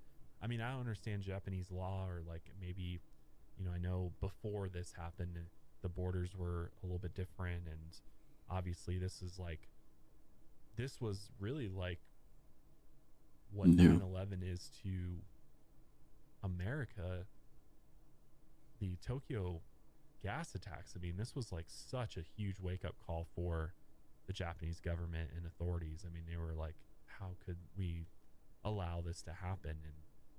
And now Japan is one of the safest countries in the entire world, and they took this very seriously, as they should. And just like the United States took 9/11 very seriously after the fact, with security and airports and everything. It's the same type of thing. But ultimately, I think Om Shinrikyo, the whole concept of like trying to mesh religion with science, and it just seems like he figured out that if I craft this certain religion and I instill fear into my followers, then they're going to follow me no matter what. And I think that's what he really realizes, that he was this charismatic guy that really had the image of, this guru. He's so spiritually enlightened. He can levitate. He can do all this shit. And, he found the right people to exploit in order to sort of create his army. And I mean, these people were loyal to the very end. It's just, I think it's really hard to understand without ever being in a cult how one could get to that point where you're literally willing to die for your leader. And we've talked about this so many times here throughout the different cults and individuals that attempt to start cults, and you just look at the similarities that are across all of them. They almost all have some sort of religious aspect to it. This is going to help you become enlightened. It's going to help you become closer to God, or become a God. And if you follow what I say, then this is the path. And people just, when you're in a place of complete isolation, or you're broken, or you're just have no direction in your life, it starts to become clear why people jump on. You find a group of like-minded individuals, and you start feeling like you matter. You're a part of something. You're a part of something bigger than yourself even. I think that's what it is like you feel like you are going to do something that could potentially change the course of history. I mean, be a part of bringing about the apocalypse. I mean, I don't know. It's one of those things like I get, but at the same time, I'm like, I could never understand how you could allow yourself to get that far, but people do, over and over again. And it was no different with Shoko. He had thousands of people. I mean, that's what's so crazy to me, is he literally had tens of thousands of members in this religion. And then he was like, oh, I've got all these followers, so why don't I try to up the ante here, and I'll just fuck it, I'm just gonna take over Japan. And probably he thought, if I could take over Japan, then I'm just gonna further my empire. I mean, this guy really thought that he was gonna be the supreme leader of the fucking world at some point, honestly. And he was willing to do whatever it took to get there at the expense of people's lives. He didn't give a shit. And it just shows that the whole religious aspect of it, the whole spiritual aspect of it is just a fucking cover for a truly evil person. And the most evil people use and exploit spirituality and religion to feed their own selfish desires. It's truly sick. Obviously, my heart goes out to the victims of this and their families and those that lost loved ones in this attacks. I can't even imagine trying to even wrap your head around this thing and then finding out this crazy nut job Shoko's behind it. I mean, it's gotta have been super difficult to deal with. But just thankful that nothing like this has happened since, and the Japanese government really got it under control shortly after and potentially prevented future attacks from happening. So it's one of those. I mean, I don't think a lot of us even think about the idea of potentially dealing with a chemical attack or what that would be like. And if you ever smell something funny, I mean, get away from it. I mean, that could just be in your own home. I know sometimes I've smelled gas. I've had gas leaks in my house, and even carbon monoxide terrifies me, thinking that there could be a carbon monoxide leak or something happening in my house and I could just die in my sleep. It's scary. It's absolutely scary stuff. Sometimes the scariest things are the ones that we can't see. I think Shoko knew that, and he knew that was an easy way to go about carrying out a mass casualty event like he did. But ultimately, I'm very, very pleased that he received the judgment and ultimately execution he deserved. Don't need anybody like that here on this planet. Anybody that goes around saying they're God, you got to watch out for them, because we know how Kanye West. There's been so many examples throughout history. But with that being said, I'm going to go ahead and wrap up today's episode there. Let me know your thoughts on Shoko and Aum Shinrikyo. Also, let me know what other cults I should dive into future episodes. Thanks again for joining me for another episode of Lights Out. I'll see you next week. And until then, lights out. Everybody.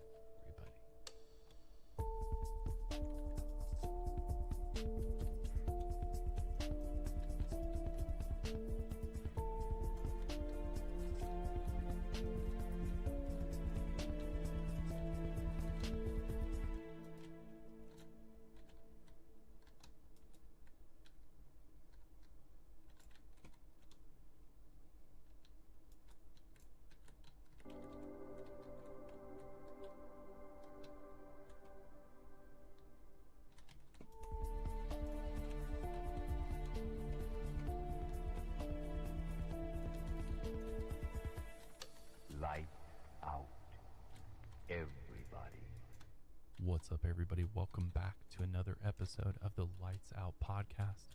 I'm your host, Josh, and today I'm going to be diving into the very dark and disturbing case of a teenage killer by the name of Sean Sellers, who basically, at a young age, decided to sell his soul to the devil, so to speak, and invite the demons inside.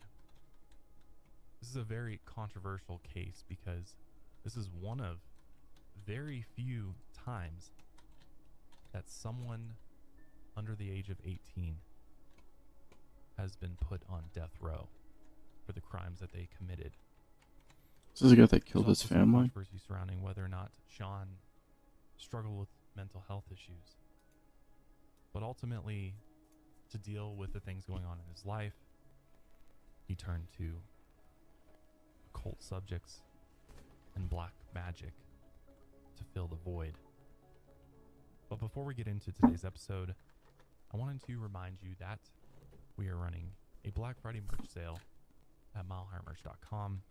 Right now, almost everything on the site is 25% off. This is the largest sale of the year, and we will not be restocking any of the items that you see on the site right now.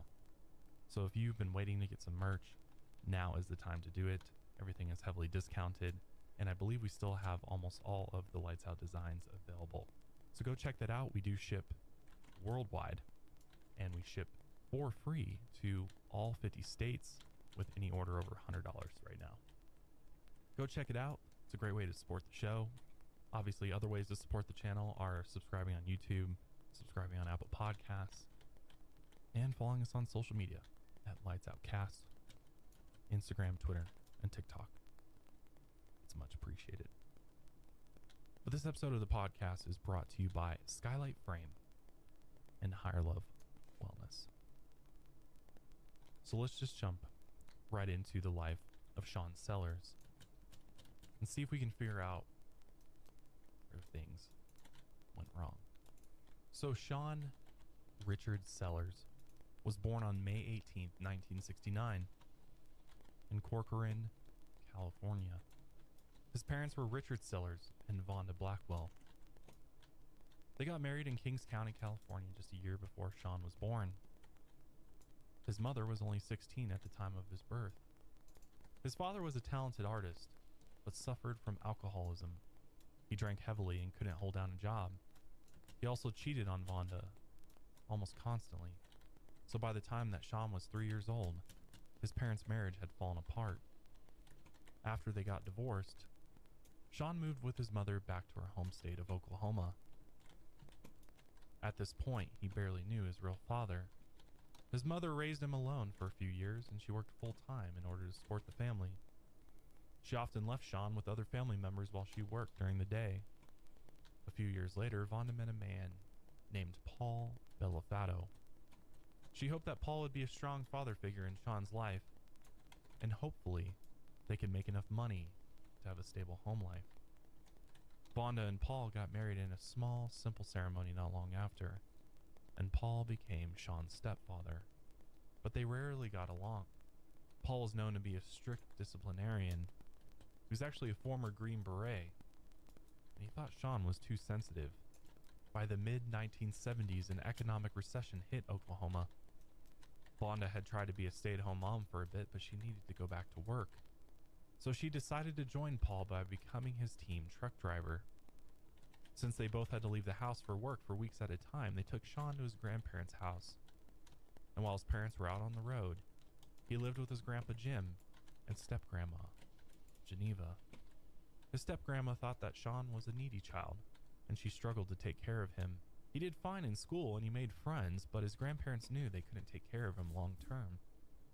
So by the 3rd grade, his parents moved Sean out of his grandparents' house, and they moved back to California. Meanwhile, none of the adults in his life knew about a secret Sean was keeping. By the age of 6, Sean claims he began hearing voices in his head. They were loud, shouting voices that constantly criticized everything he did. They were angry and controlling. But after a while, he thought these voices were normal. He just thought that everyone must have these voices in their head. So he did his best to deal with them the best he could. And after moving back to California with his parents, Sean struggled connecting with people. He had made friends in school in Oklahoma, but after moving, he was the new kid with no friends.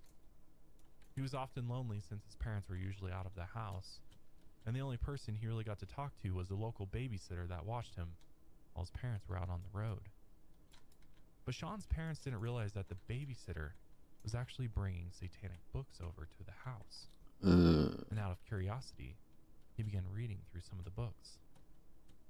At an early age, Sean read about demons, the occult lifestyle, and black magic.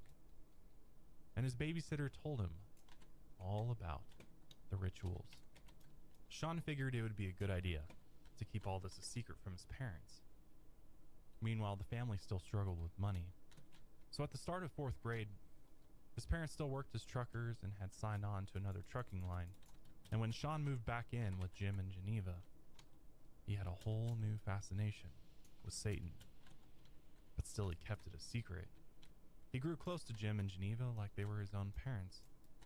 Jim could be strict and nearly abusive at times, but Sean liked living with them.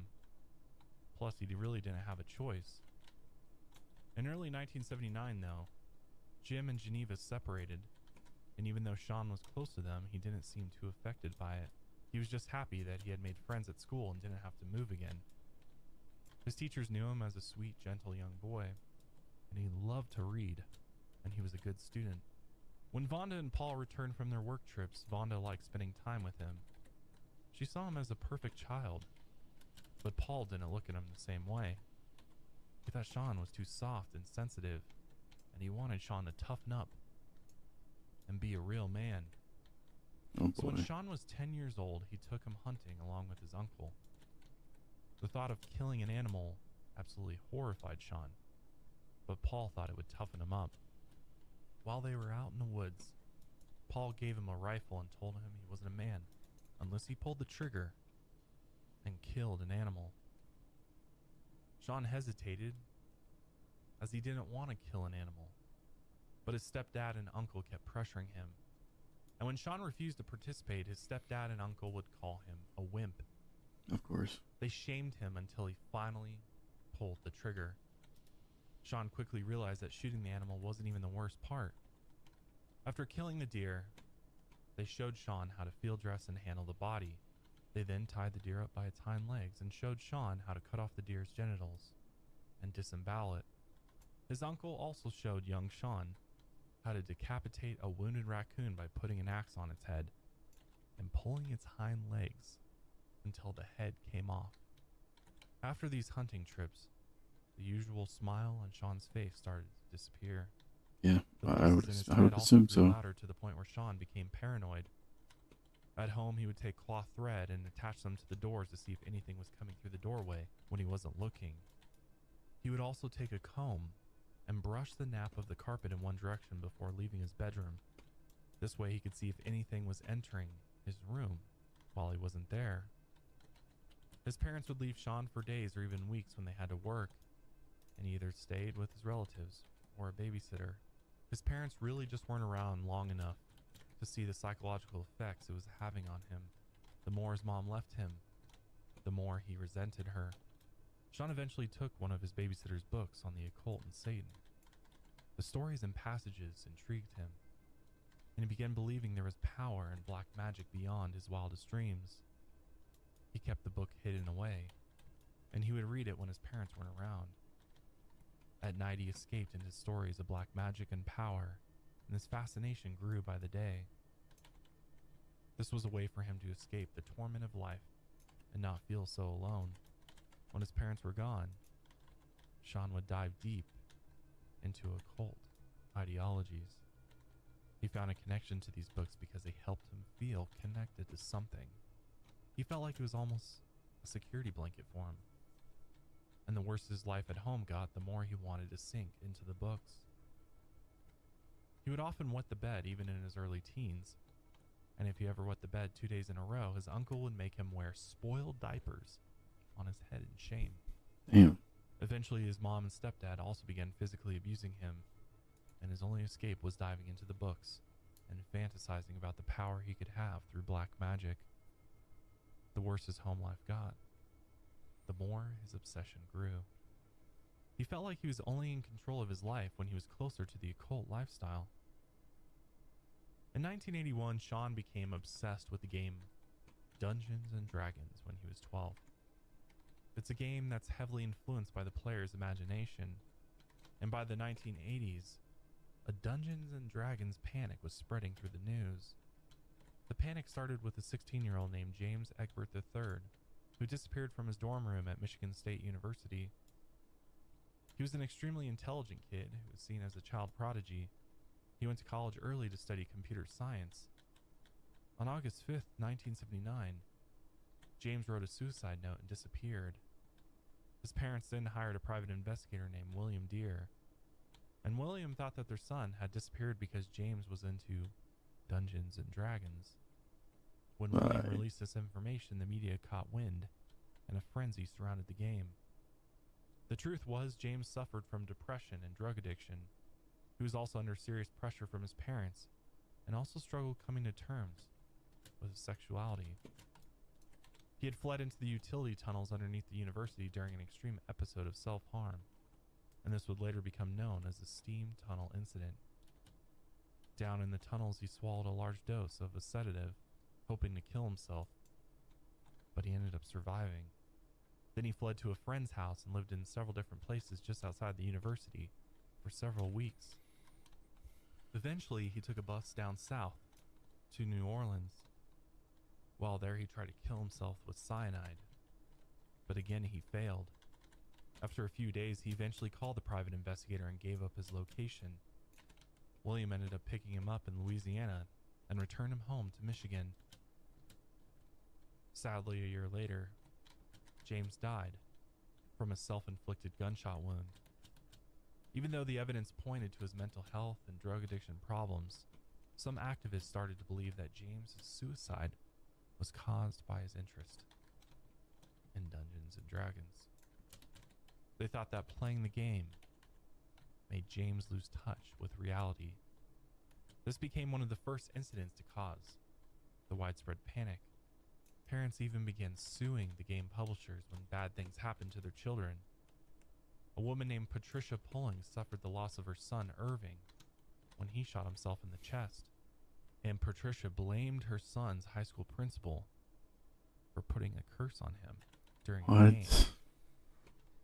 But she believed the curse had become real, and she claimed that it was a dangerous game of fantasy role-playing that had witchcraft, voodoo, murder, rape, suicide, insanity, demon summoning, sex perversion, and a whole list of other things that corrupted children. She then formed the Bothered About Dungeons and Dragons campaign, and from there she began campaigning against the game through conservative Christian outlets and mainstream media. She even had an appearance on a 60 Minutes episode, and after this, parents across the country became concerned about the game. So when Sean Sellers' mom discovered that he was into Dungeons and Dragons, she sent him straight to church camp in 1982. Sean felt like church camp was just another way for his parents to control him. While there, he realized it wasn't all bad. He actually ended up falling in love with one of the girls there, or he thought he did, and he became obsessed over her. And he even made a pact with God, saying that he would do anything if God can make the girl love him back. But a year passed and the church camp ended, and the girl never did love Sean back. So Sean saw that God wasn't willing to give him the power and control that he wanted. So it was time to turn to the devil. In 1983, Sean and his parents moved to Greeley, Colorado. Crazy enough, I actually lived in Greeley, Colorado. It's a small town north of Denver, about an hour or so. It's kind of a agricultural town. Smells like cows. We call it Cow Town because there's a big slaughterhouse there, and every week they slaughter, cows there, and it smells like absolute shit for the week. But at the time of their move, Sean was 14 years old, and every time he moved, he became less and less stable, which I get this from personal experience. Actually, I've moved, probably like 13 times, and no, my parents were not in the military. They were both teachers, and they just kind of moved where the teaching jobs were, I guess. But yeah, I definitely can relate to Sean in this sense that moving is very, very difficult, especially as a child, and having to go through making new friends over and over again and not being able to really gain deep friendships with anybody because you're just not around long enough to allow that to happen. I know at times, in especially my teenage years, I definitely felt like I was becoming less and less stable because my environment wasn't stable. I was constantly moving, and I went to 3 different high schools, so I definitely relate on that front. It's very difficult. Sean barely had any friends, and if he made any new ones, he wouldn't be able to keep them because, again, he just moved around so much. By now, Sean was practicing occult rituals every day, and this was the only thing that he had control over in his life. His parents would leave him at home for days, all alone. And the more lonely he got, the more depressed he became. Until one day, Sean snuck into his parents' bedroom when they were gone. He opened their closet, and he took out his stepfather's revolver. He held the gun in his hand and stared at it for a long time while he thought about killing himself. His depression had gotten so bad he began contemplating suicide often. After a moment, though, he returned the gun to the closet, and instead of killing himself that day, he decided to dig deeper into the occult. During his rituals, he started believing that evil was better than good. Throughout this episode, I'm going to be playing a few clips from an interview that Sean gave. So here's a clip of Sean talking about his interest in evil versus good, especially demons.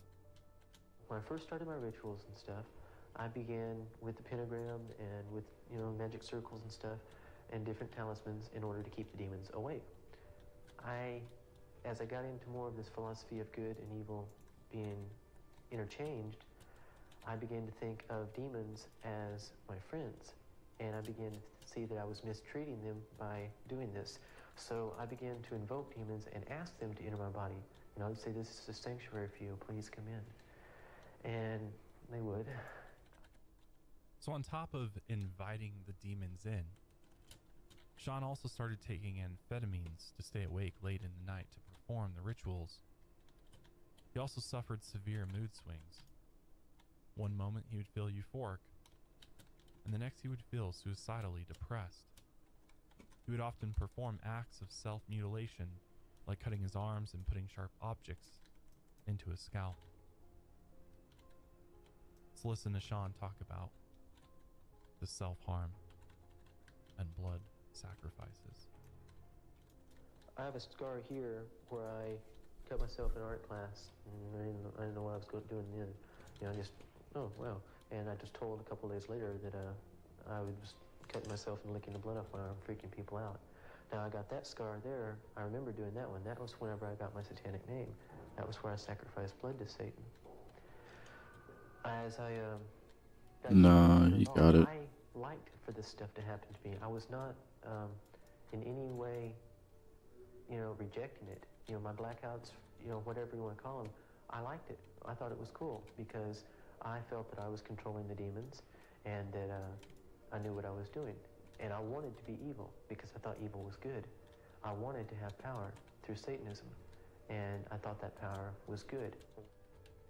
When Sean wasn't conjuring demons, he did have some hobbies that weren't so disturbing.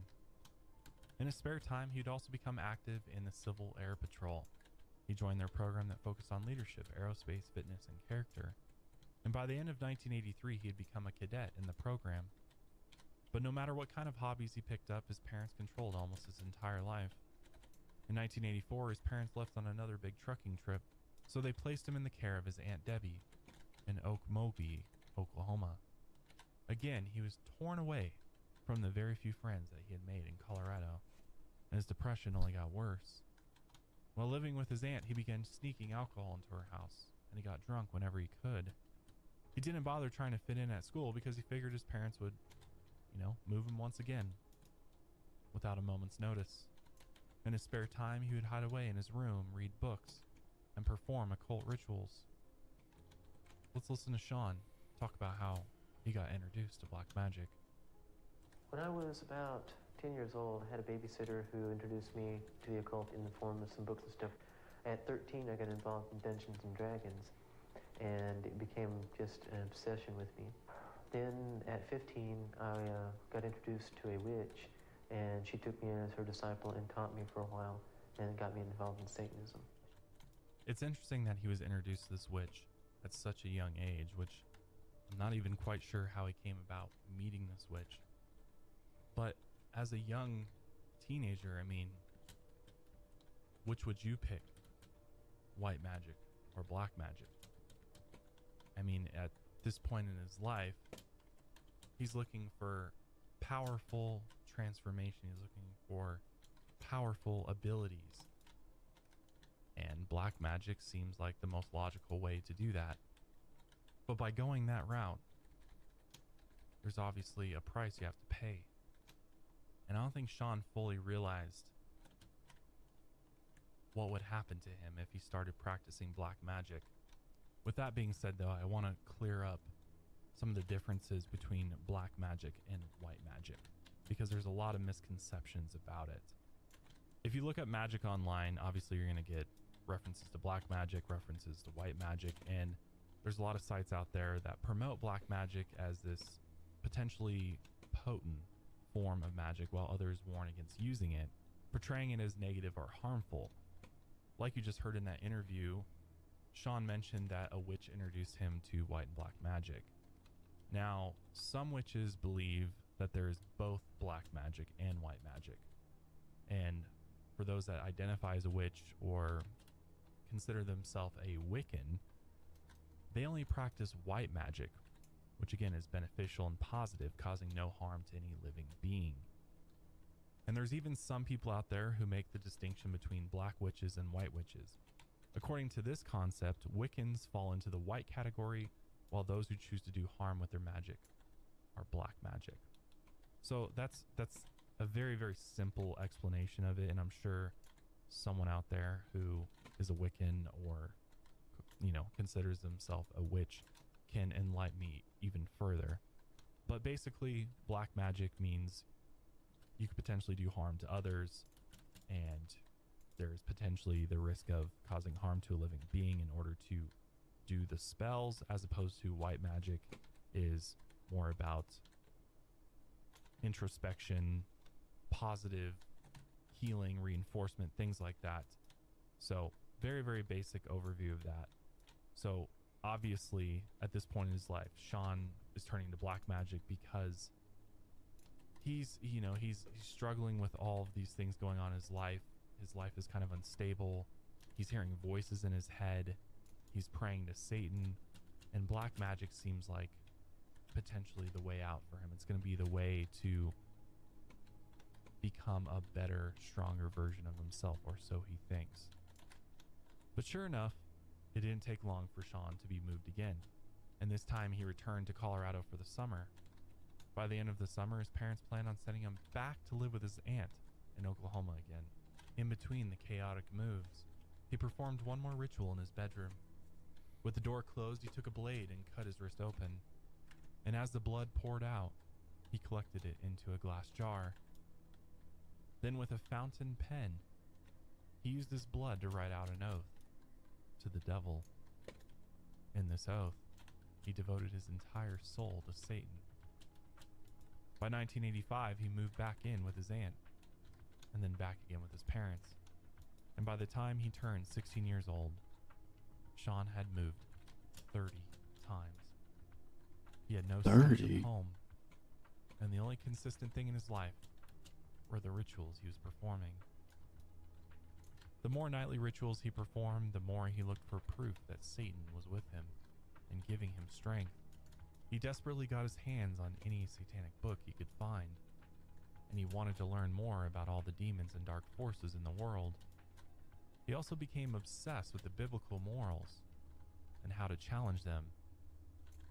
He stored vials of blood in the refrigerator, and he would actually bring it to school and drink it in front of his classmates.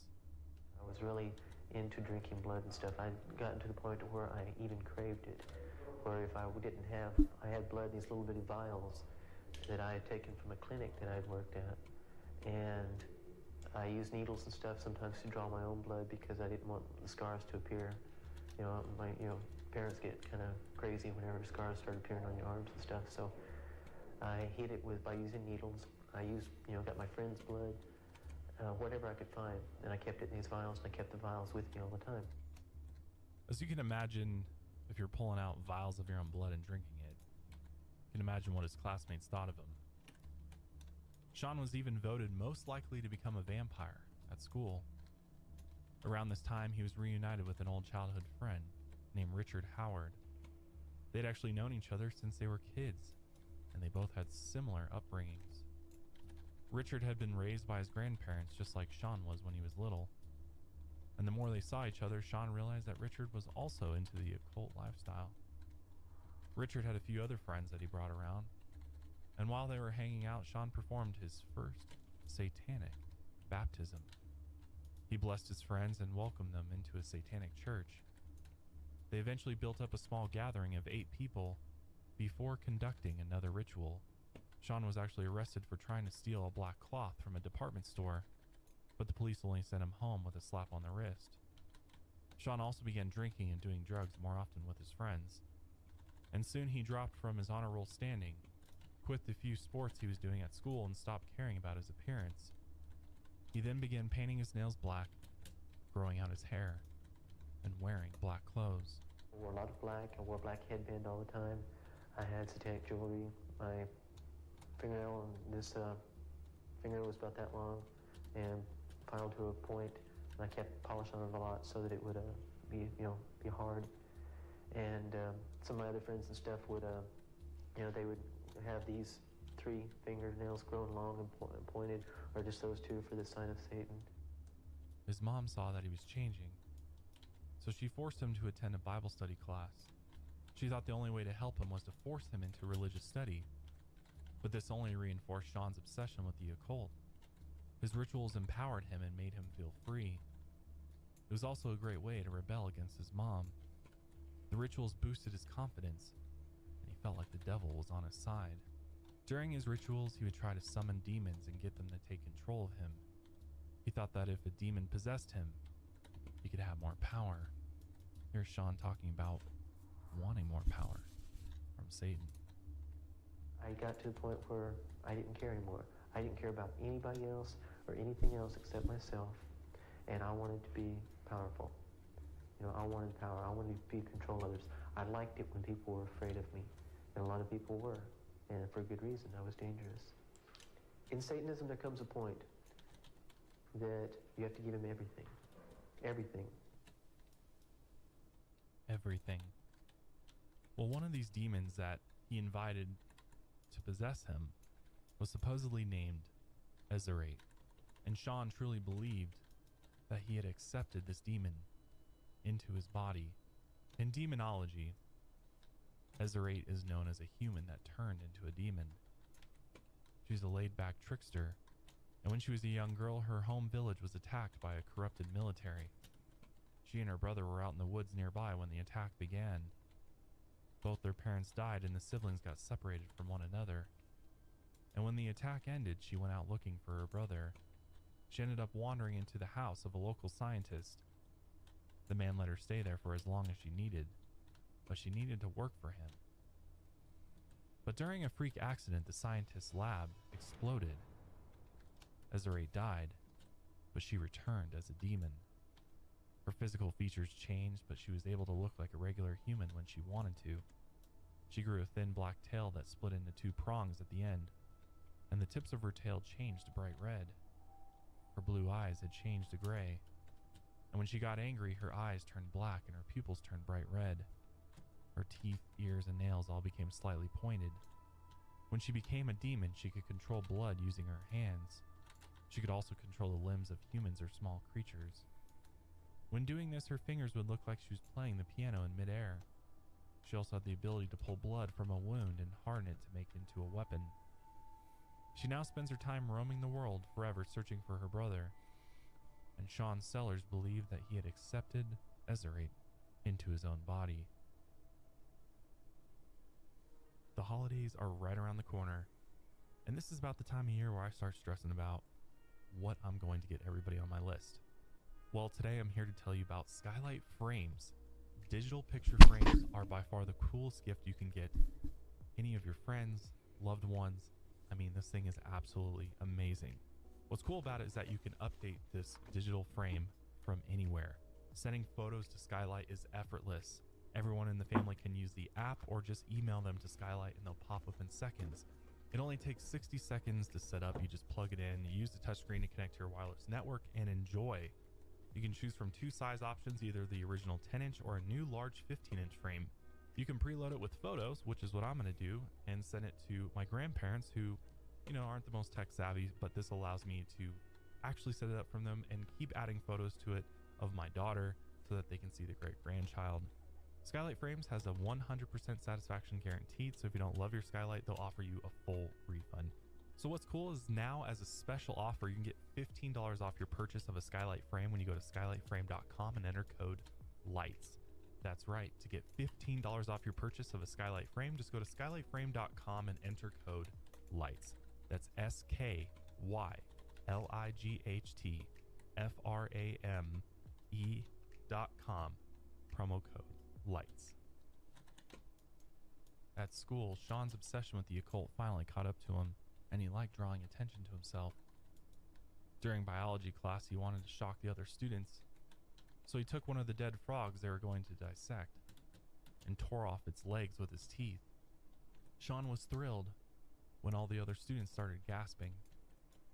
In a school essay, he wrote that he finally felt free enough that he could kill without remorse.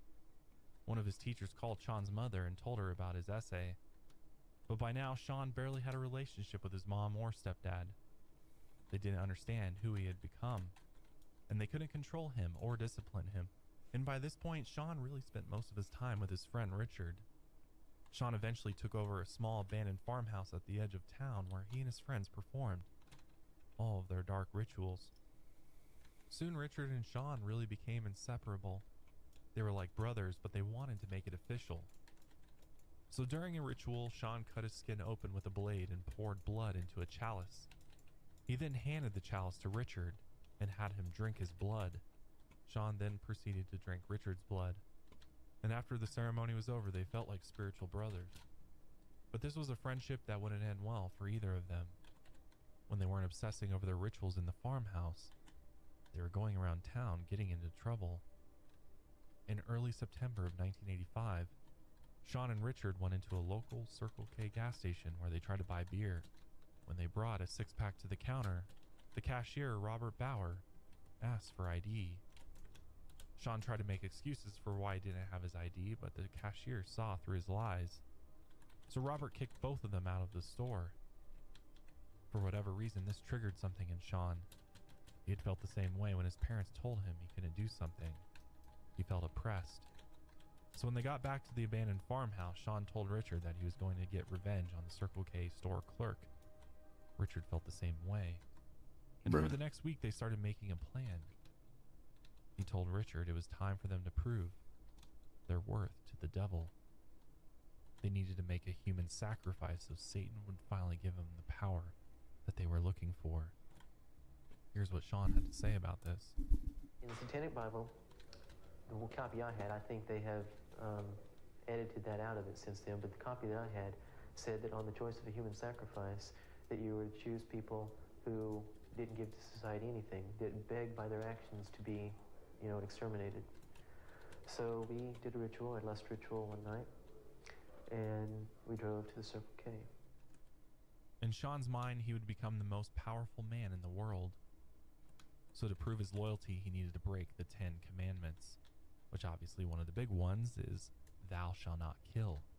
Sean and Richard even joked that they could just wait at a stop sign in the middle of nowhere and kill the first person to run that stop sign.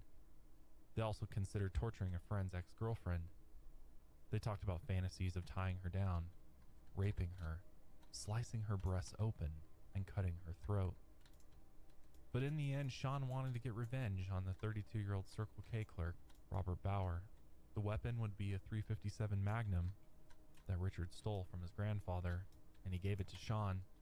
And on September 8th, 1985, Sean and Richard rolled up to the local Circle K store in Oklahoma City. Supposedly, Richard amped him up before going inside. When Sean built up enough confidence, he and Richard walked into the Circle K. Once inside, they just acted like they were going to buy something. Robert stood behind the cash register with the coffee in his hand. Sean started talking to him while keeping the gun hidden. He made small talk to make Robert feel comfortable. There was no one else in the store and no security cameras, surprisingly. Finally, Sean pulled out the Magnum, raised it above the counter and aimed it at Robert, and pulled the trigger. A shot rang out, but the bullet missed Robert and went into the wall behind him. Robert then ducked behind the counter and ran towards the back door. Sean fired off another round that hit Robert in the leg. Richard then ran in front of Robert, blocking the doorway. He yelled at Sean to keep shooting, So at that point, Sean approached Robert, point blank, and fired again. Hollow point bullets had been loaded into the revolver. So when Sean shot Robert in the chest, the bullet splintered and broke apart, hitting his heart and lungs. His Damn. body was knocked back from the bullet's impact, and Robert collapsed to the ground, dead. A large blood splatter covered the wall behind him. After looking down at Robert's lifeless body for a moment, Sean and Richard quickly ran out of the store. At first, Sean felt empowered by the murder, but soon after, Sean remembered sitting in his pickup truck thinking about suicide and shooting himself in the head. He was hoping he could find his way to a new world and leave everything behind. He went through a mix of emotions, but later he appeared happy when he was around his friends. Meanwhile, the police had no witnesses and no solid evidence. The culprits hadn't taken any merchandise or money from the store, so they knew it wasn't a robbery. But they couldn't find a motive. So as far as Sean and Richard could tell, they had just gotten away with murder. After this, Sean became more popular among his close circle of friends.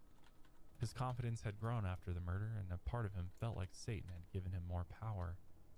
He also got a job at a teenage nightclub in town, and one of the girls there, a 15-year-old known as Angel, noticed his confidence and became interested in him, and they soon started dating. Sean often invited Angel over to his parents' house, but eventually his parents refused to let him see her. Angel had dropped out of high school and chain smoked cigarettes, so Sean's mother thought she was a bad influence on him. After constant arguing back and forth with her son, Vonda ended up banning Angel from the house. After this, Sean got so fed up with living at home that he packed up his things and left. He got a new job at a pizza place and continued going to school while staying at the abandoned farmhouse. After a while, he realized he couldn't provide for himself, so he eventually had to move back home with his parents. Out of concern and desperation, his mother wrote Sean a 6-page letter. In it, she told him how much she loved him and how concerned she was for him. But it was already too late. The anger he had towards her had grown so much over the years, and now he only saw his mother as someone who constantly oppressed him. She didn't accept his lifestyle or his girlfriend, and Sean was at his breaking point. He felt like Vonda was constantly trying to ruin his life. So during one of his satanic rituals, he began believing it was now his mission to kill his very own mother. Damn. At 16 years old, Sean rejected his mother completely and began hatching a plan to murder her. At first, he found rat poison and put it in her morning coffee. After she took her first few sips, Sean waited patiently for her to die. But his first attempt didn't work. He thought she would immediately choke and die, but instead nothing happened. She either had a strong resistance to the poison, or Sean didn't put enough in her coffee. Either way, Sean realized he needed a new plan. On March 1st, 1986, Sean decided to go on a drug bender. He smoked weed and took enough speed to keep him awake for 3 days straight, and by the end of it, he passed out from exhaustion and slept for a few hours. But when he woke up, he was ready to kill. He snuck into his parents' bedroom where he found his stepdad's .44 revolver. And on the night of March 4th, 1986, Sean waited for his parents to go to bed. Meanwhile, he performed one more dark ritual to summon a demon. He wanted Ezra to possess him and help murder his parents. He knew that his stepdad Paul was a former Green Beret, and he feared that Paul would get in the way, so he would have to kill him first. But his mother was his primary target. After the ritual was complete, he snuck into his parents' bedroom where he found them fast asleep. Let's listen to Sean explain the murders of his parents himself. In the night, I got up, and I still don't really know where I got the gun, but I had my father's .44 revolver. And I walked into the bedroom. I was just wearing the black underwear that I wore. When I wore, in rituals and stuff, I wore a pair of black underwear, a black cape and hood and stuff. And I was wearing those underwear. I walked into my parents' bedroom. And I was looking down at them, and I raised the gun up and I pointed it at my father's head. And I squeezed the trigger. And then I immediately raised it to where my mother's head was and squeezed the trigger again. And her head raised up, and I fired a second one into her. After the murders, Sean rifled through drawers and threw some things around, hoping to make it look like a home robbery. As he tossed around the things in his house, the horror of his actions finally kicked in. In a panic, he ran over to Richard's place in the middle of the night and he confessed everything. At first, Richard couldn't believe it, but Sean told him every detail, and Richard realized he wasn't lying. After inviting him inside, they started making a plan to cover up the murders. They decided that Richard would take the gun and hide it, and Richard would act as Sean's alibi for the night. Their plan was to tell the police that Sean had spent the entire night over at Richard's place. The next day, they returned to Sean's house and pretended like everything was normal. When Sean got inside, he ran to the sink and splashed water into his eyes to make it look like he had been crying. After this, he ran outside, screaming and yelling, acting like he had just found his parents dead. A neighbor came out to see what was going on, and when Sean told him what he had found, the neighbor ran back to his house to call 911. At first, everything seemed like it was going according to plan, but once police and investigators arrived, they noticed that Sean started acting weird. While they questioned him, they noticed he wasn't emotional. He had a blank stare and barely talked. The investigators noticed he wasn't acting like a person who had just found his parents murdered, so they brought Sean and Richard in for questioning. The police interview with Sean lasted for 7 hours, but it didn't take long for police to realize that Sean was hiding something. Sean assumed that they wouldn't question him at all. He thought the police would start looking for a different suspect. As for Richard, he broke pretty quickly. When police interviewed him, he almost immediately told police what had happened. Not long after this, Sean confessed to murdering his parents. He even told police about killing Robert Bauer at the Circle K. With these confessions, they charged Sean and Richard with murder. But Richard was quick to agree to testify against Sean. Since Richard cooperated, they dropped the murder charges against him. Instead, he got a 5-year deferred sentence for being an accessory after the fact in all 3 murders. As for Sean, he pled not guilty. He claimed that he practiced Satanism at the time of the murders and demonic possession forced him to kill his victims. His attorneys also claimed that Sean was addicted to Dungeons and Dragons, which empowered his fantasies. Oh boy. But the jury refused to believe either of these claims. Thank God. In 1986, Oklahoma law didn't give juries the option of giving a life sentence without the possibility of parole. One juror later said that they had discussed Sean possibly being paroled in 7 to 14 years after a life conviction, but many of them didn't think that that prison term was long enough. So the jury opted for the death penalty instead. When the trial was over, Sean Sellers was convicted of his crimes. The court then sentenced him to death, and Sean became the youngest inmate on Oklahoma's death row. Since we've now entered the holiday season, I don't know about you, but I find my stress levels rising. There's a lot going on, family, friends, gifts, dinners, so much to stress you out. Well, I'm here today to tell you about a product that is 100% natural that will be sure to help take some of the edge off this holiday season, and that is my CBD company, Higher Love Wellness. If you've never tried CBD before or maybe don't know what it is, CBD is a cannabinoid that's extracted from the hemp plant. Now, CBD in the United States is 100% legal in all 50 states, and most of my CBD products contain no THC. So you don't have to worry about failing a drug test or getting caught with it and having to explain that, oh, it's a CBD hemp product. No worries. Almost all of my products are THC free, which also means that there is no psychoactive component to it. It's not going to get you high. It's not going to make you feel funny. It's just going to take the edge off, is the best way that I like to explain it. CBD is a great daily supplement. You can take it in the morning, the middle of the day, at night, at work, and it's just going to allow you to just be more peaceful throughout the day. If you haven't tried my CBD products yet, now is the time. I'm running my Black Friday sale right now through November 30th.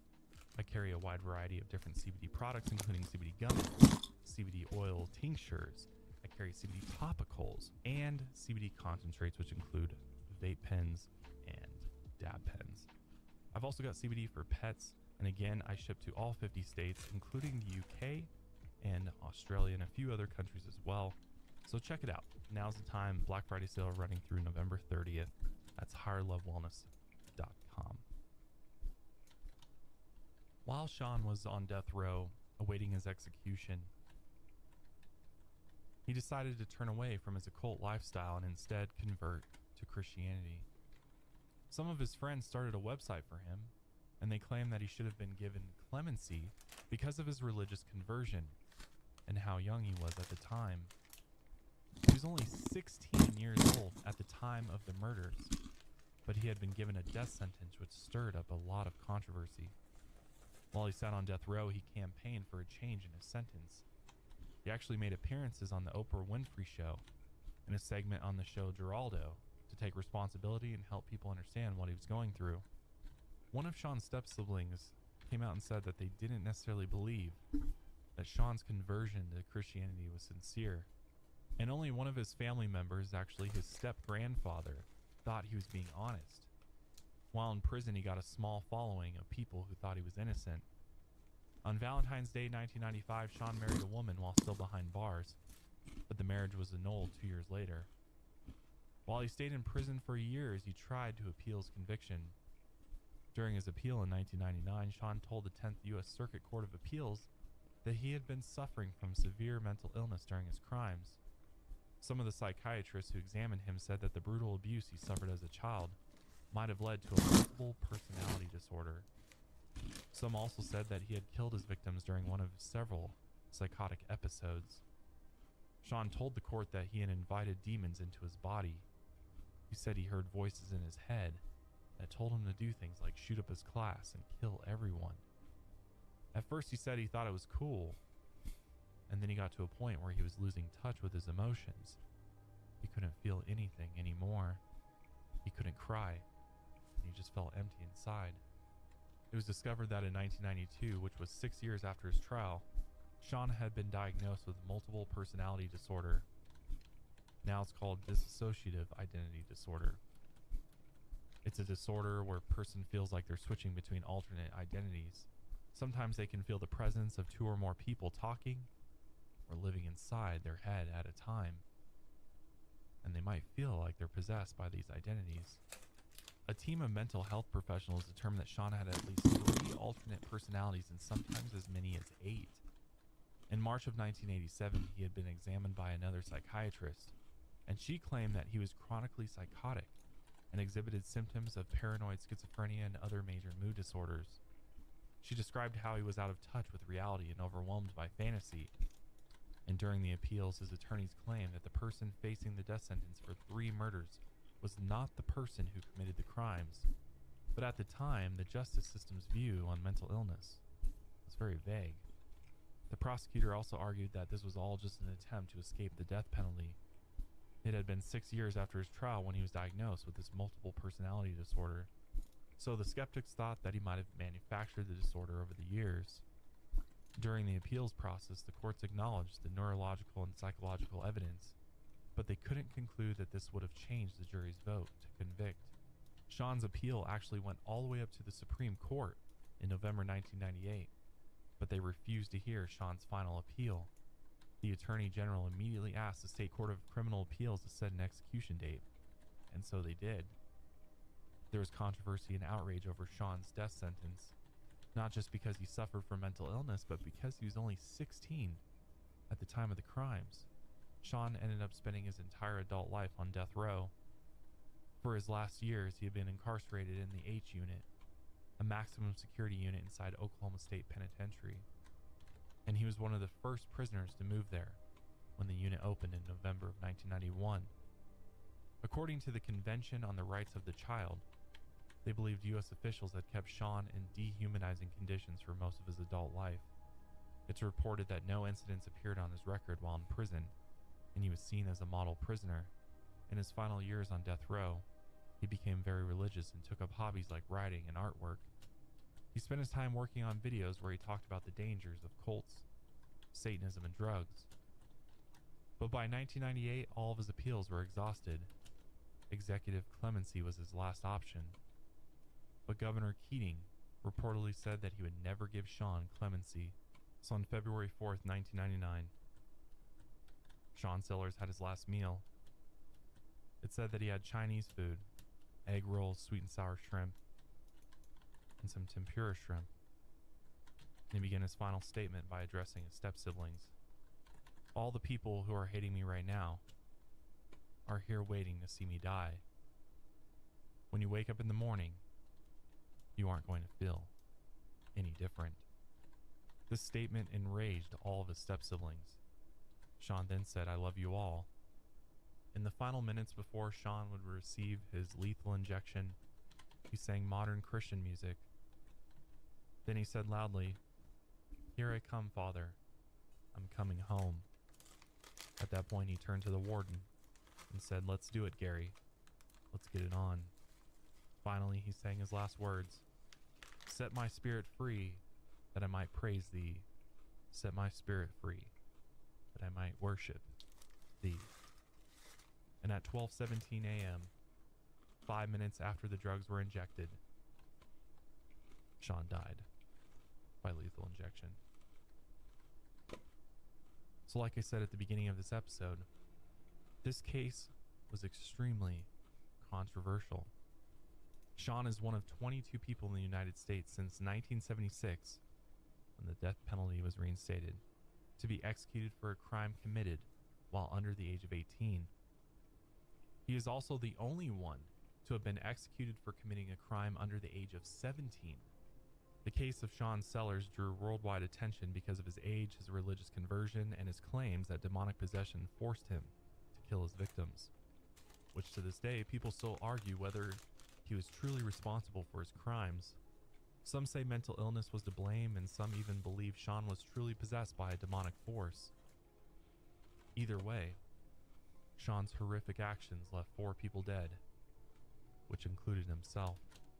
Nearly 6 years after his execution, the Supreme Court ruled in 2005 that it was unconstitutional to execute an individual for a crime committed under the age of 18. So with all that being said, what do you believe about Sean Sellers? Do you believe that he should have been executed for his crimes? Do you believe that he was really demonically possessed? Or was his mental illness the true root cause of many of his actions? Before I give you my personal thoughts on those questions, I just want to take a minute and remember the victims of these horrific crimes. There was absolutely no reason for Sean to go out and murder not only his parents, but Robert at the gas station. I think ultimately there were many things at play here. This is a multi-layered issue, starting with the mental illness.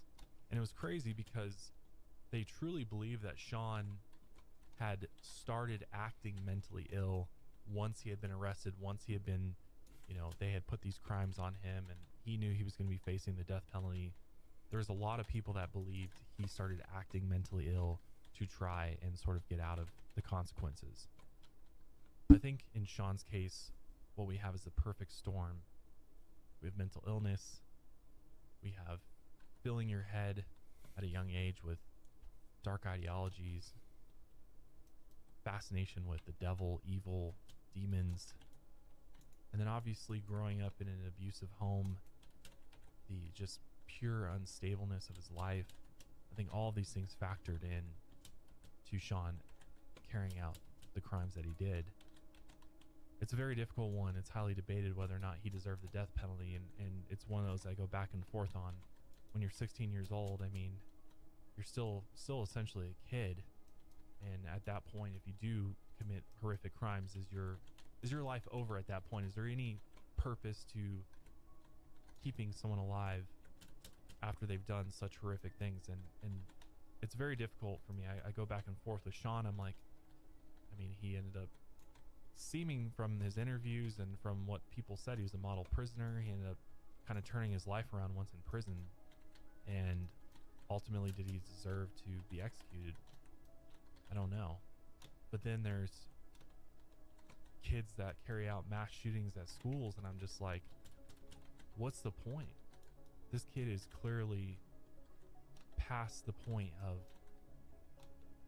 being helped, in my opinion. should they face the death penalty versus spending the rest of their life in prison. It's difficult because some people say spending the rest of your life in a maximum security prison is way worse than just executing them. So, I don't know. I'm very torn. With Sean, though, I don't necessarily think that he deserved to be executed, but even though Sean was just 16 or 17 years old, I think he probably had to know what the consequences were for his actions. But I don't know, man. It's very, very difficult. I go back and forth on it. I think it's kind of a case-by-case basis, but I want to know what you think. Do you think Sean deserved to be executed for his crimes, or do you think he deserved to get life in prison without the possibility of parole? I want to know what you think about this one. It's a very tragic case all the way around. With that being said, I'm going to go on and wrap up today's episode there. Thanks again for joining me for another episode of the Lights Out Podcast. Until next time, lights out. Everybody.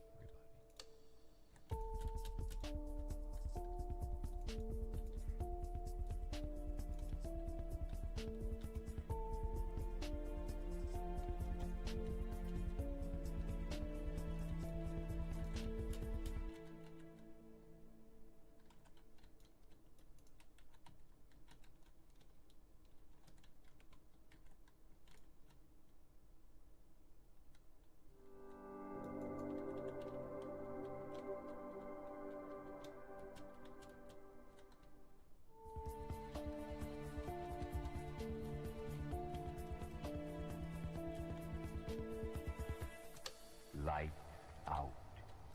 Everybody. What's up, everybody? Welcome back to another episode of the Lights Out Podcast. I'm your host, Josh, and today I'm going to be diving into the dark world of demonology.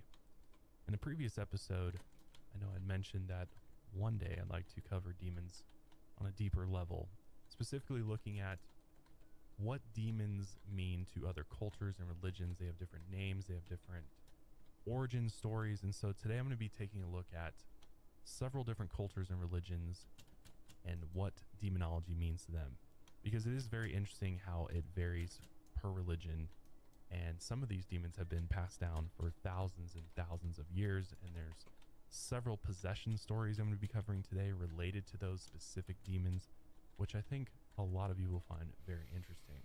Obviously, some of you out there may feel spiritually inclined to sit this one out, which I totally understand, because, you know, whenever you're talking about demons, if you believe that demons are real, there's always a possibility that you may summon one, you may, you know, call some to you, even though all of us have our own demons, right?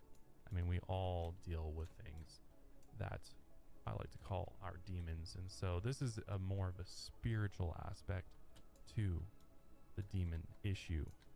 But before we get into today's episode, I wanted to mention that one way you can support the show that's absolutely free and would mean a lot to me is by going to Spotify, finding Lights Out, and hitting the follow button, as well as checking out the show on TikTok at Lights Out Cast. If you give us a follow there, that would mean a lot to me.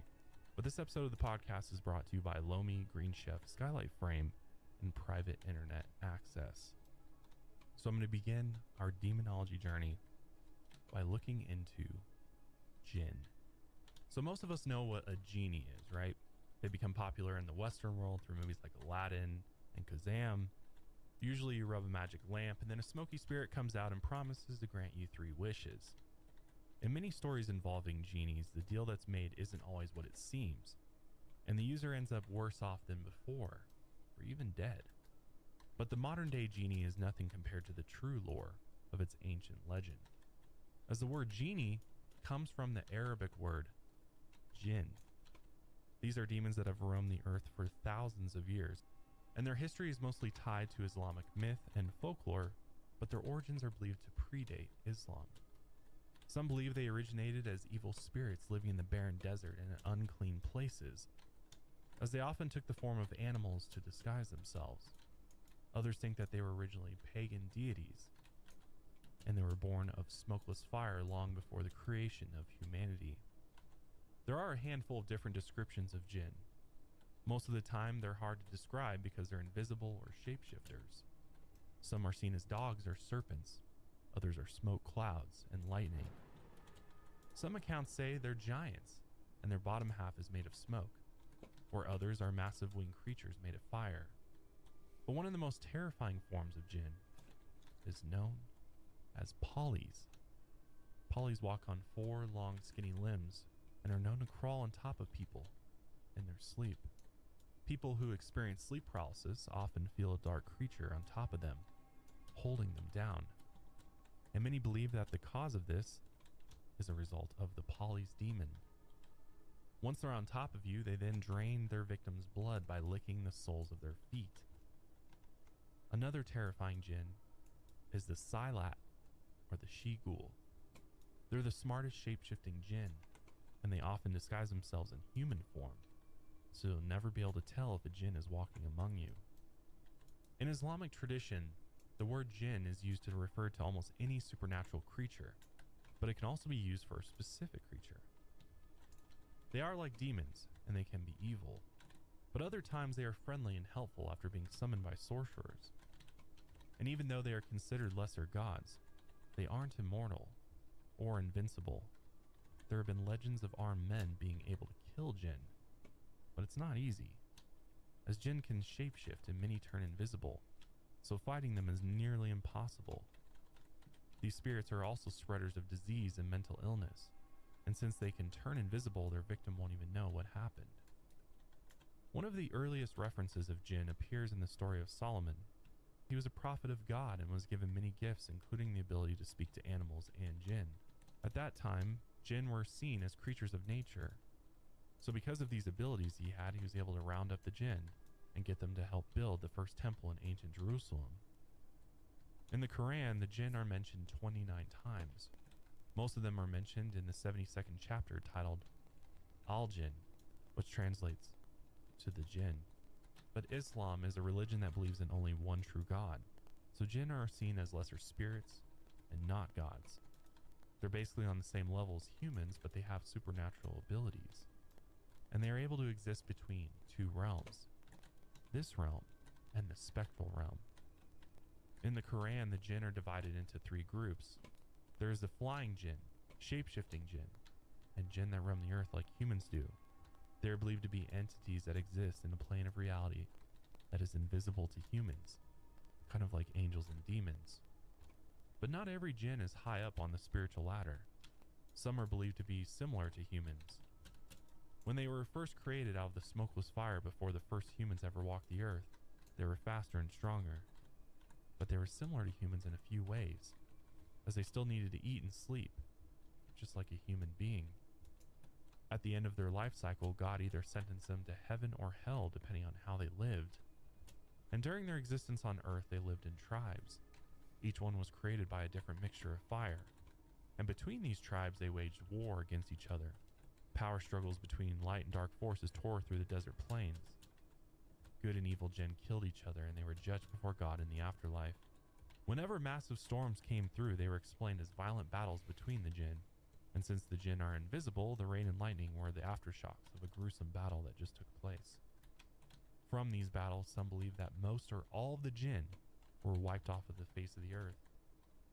A traditional story tries to explain their disappearance even further. Early on, angels were created on a Wednesday, and on Thursday, the jinn were created. 1,000 years after this, the first humans walked the earth. Angels, jinn, and humans coexisted peacefully for some time, but eventually the jinn began to change. Violence and corruption infected them. God threatened them if they didn't change their ways, but they ignored his threats. So God sent angels to eradicate the jinn from existence. And according to this legend, almost every last jinn was killed, and the few that survived were permanently exiled from the earth. Since then, the jinn have been seen as evil spirits who wade between the world of the living and the spiritual realm. Beyond Islamic mythology, jinn have spread across the world. In the country of Morocco, exorcisms are performed when someone is possessed by a jinn. But they won't possess just anybody. They specifically target vulnerable people, as they find people with tired souls and take control of them. This could mean that they were depressed or unstable, and the jinn would be ready to take control. In some occasions, these exorcisms could become so violent the victim would actually die. On August 5th, 2004, a 23-year-old woman named Latifa Hakmi went through with an exorcism. Her family thought a jinn had possessed her. She had become depressed and couldn't become pregnant, so her family thought an evil entity had taken control of her body. She went through month-long sessions in her home in Belgium, and these sessions were intense. They involved physical beatings, and they forced her to swallow holy water. They only fed her 2 spoons of yogurt every day, and they kept a pair of headphones over her ears playing verses of the Quran on repeat. This whole process was believed to scourge the demon out of her body, but in the end it became too much. When her husband called emergency services, they entered the home where there were 2 self-appointed exorcists, the victim's husband and 3 female members of a radical Muslim group. They found Latifa on the floor. Her skin and lips were blue. The husband claimed she had been feeling sick and that she had died of natural causes, but it was obvious there was something else going on. When they actually performed an autopsy, bruises covered her body and water filled her lungs. They'd actually forced her to swallow gallons of holy water, shoving their fingers down her throat and bathing her in steaming hot water, as well as beating her with wooden sticks. Literally, after hours and hours of torture, she had finally succumbed to her wounds. The 6 people involved, including her husband, were all charged with murder, which rightfully so.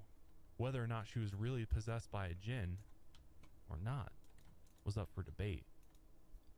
But the modern fear of jinn is still real, and people have gotten so caught up in the jinn's demonic abilities that they've tortured and killed their own loved ones. Besides possessions, people also believe jinns live underground where they plot against humans. The only reason they surface in the living realm is to wreak havoc and spread disease, but they're mostly known to target people who mistreat others.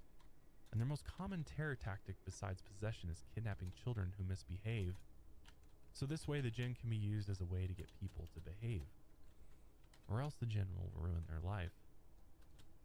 Over time, the jinn became known as genies to the Western world. Their stories were collected in a book known as 1001 Nights that collected Eastern folktales from the 8th century to the 14th century. One of the most popular stories was Aladdin and the Wonderful Lamp. In this story, Aladdin is similar to how he's depicted in the Disney movie. He's a young, mischievous guy living on the streets. A mysterious man finds Aladdin and he claims to be his long-lost uncle. He introduces himself as Mustafa, the tailor.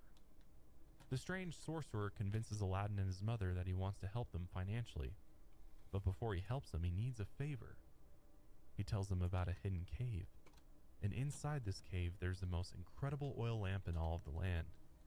If Aladdin can retrieve this lamp, his uncle promises him and his mother that they will have all the riches in the world and they will never be poor again. But there's a catch. The hidden cave is ridden with magical booby traps. Mustafa wouldn't dare try to enter it alone because he knows it's too dangerous. So he persuades Aladdin to go find it with him. He also gives Aladdin a magical ring to protect him. But once inside the cave, Mustafa abandons him, and Aladdin finds himself alone, trapped inside. By accident, Aladdin rubs his hands together, and when he rubs the magical ring, a genie pops out of the ring. He ends up retrieving the lamp, escaping the cave, and returns home to his mother. She then decides that they should sell the lamp so they can afford food. But before they take it to the market, she takes a cloth and wipes off the dust and dirt. And as she rubs the lamp, a second genie emerges. This one is more powerful than the other. This was the genie that Mustafa had been looking for. And with the genie's abilities, Aladdin quickly becomes a rich and powerful man. He ends up marrying the Sultan's daughter. And Mustafa hears about Aladdin's rise to power and returns home to find him. He knows that Aladdin must have retrieved the lamp since he had become so rich and powerful. Mustafa finds Aladdin's wife and corners her. He tricks her into handing over the magical lamp. His first command to the genie is to take Aladdin's palace and everything he owns back to Mustafa's homeland. And when Aladdin finds out what's happening, he summons a lesser genie from the magic ring. But the genie tells him he can't undo the magic of the other genie. The only thing he could do was teleport Aladdin to Mustafa's home, where he had taken all of his belongings. Once there, Aladdin sneaks into the palace, finds Mustafa, and cuts him down with a sword. He then commands the more powerful genie to return his palace to where it originally was.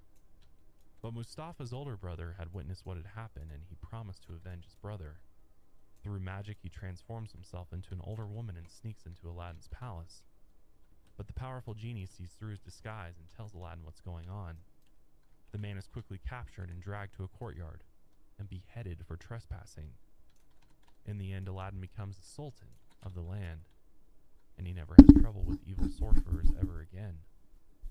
This story is still one of the most popular stories that involve jinn. Throughout history and pop culture, jinn have been explained in dozens of different ways. Depending on what part of the world you're in, you'll get a different version. In Persian mythology, jinn live in their own land called Jinnistan. Their capital was bright city of jewels, and when they left their own realm, they came to haunt the human world. They usually terrorized the deserts, rivers, wells, and marketplaces. Getting permission from the local jinn to draw water from a well or enter an unknown area became common, and locals feared that if the jinn became upset, they'll poison the local water and crops. Those beliefs and practices involving jinn are mostly found in Muslim regions around the world, but many believe jinn can be found anywhere, and they might curse you with severe sleep paralysis or crippling mental illness. So for the longest time, I've wanted to try out composting. But if you know anything about composting, there are some required steps in order to get a composting bin going. Plus, my big thing is I just have never really had a good place to keep a composting bin. But that all changed when I got a hold of a Lomi. So a Lomi allows me to turn my food scraps into dirt with the push of a button. Lomi is a countertop electric composter that turns scraps to dirt in under 4 hours. There's no smell when it runs, and it's really quiet. What I really love about the Lomi is that the device itself actually looks nice on top of my counter. It doesn't look out of place along with my other countertop appliances. So when I'm making dinner, all my food scraps, peels, things like that, I can just throw right into the Lomi. In just a few hours, I have really nutrient-rich dirt that I can use to feed my plants. Not only that, thanks to Lomi, I have way less garbage each week, which is amazing. So obviously, if you're not throwing out as much garbage, that means it's not going to landfills and producing methane. Instead, I'm turning that waste into nutrient-rich dirt. So if you want to start making a positive environmental impact or just make cleanup after dinner that much easier, well, Lomi is perfect for you. Head to lomi.com/lightsout and use promo code lightsout to get $50 off your Lomi.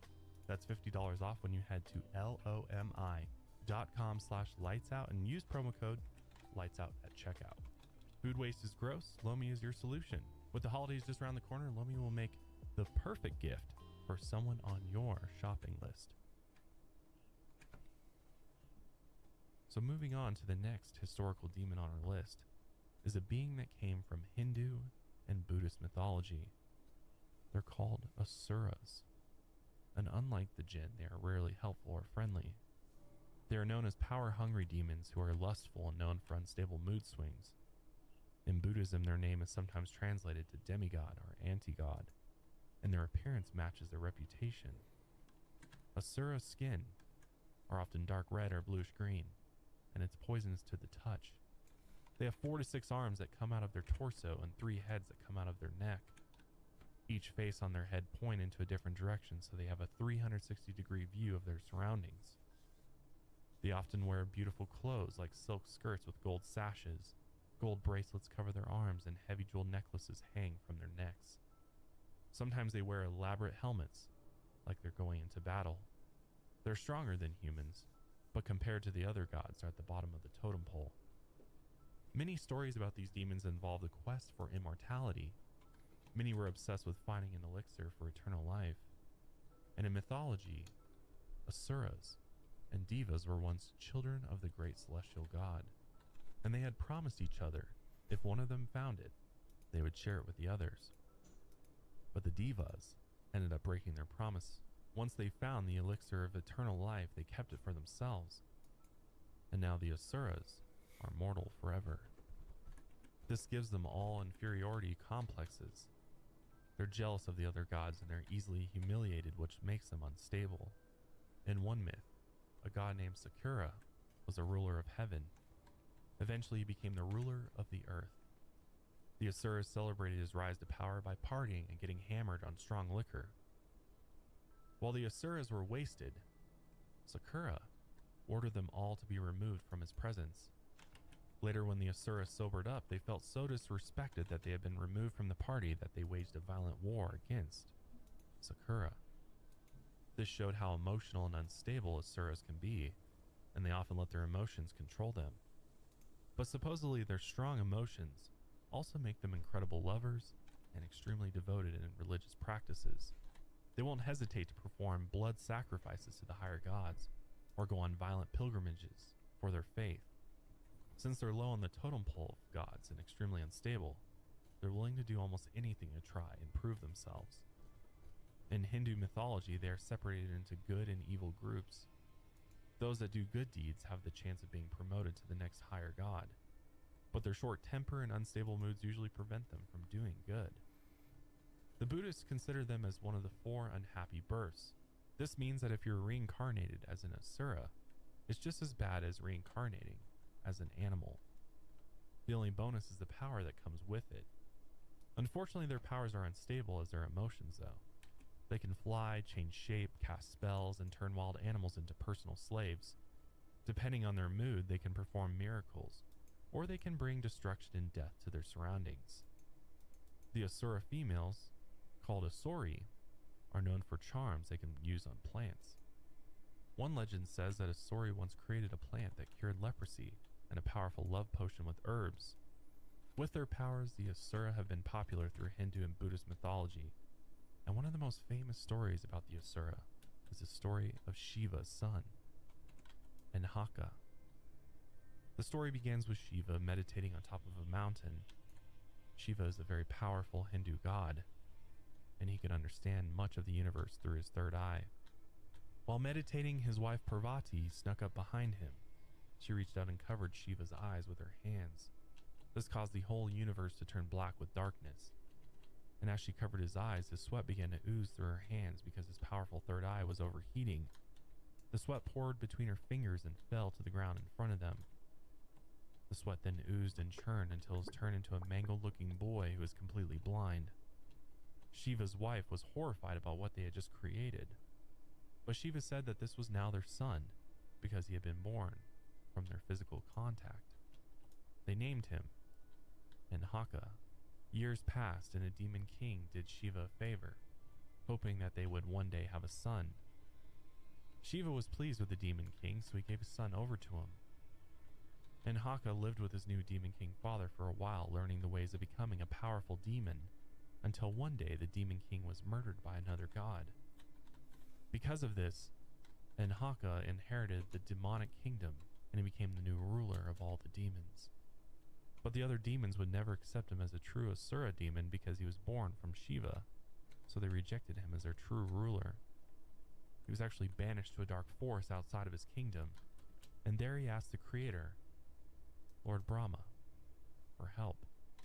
He fasted for several days to prove his worth, but Brahma ignored him.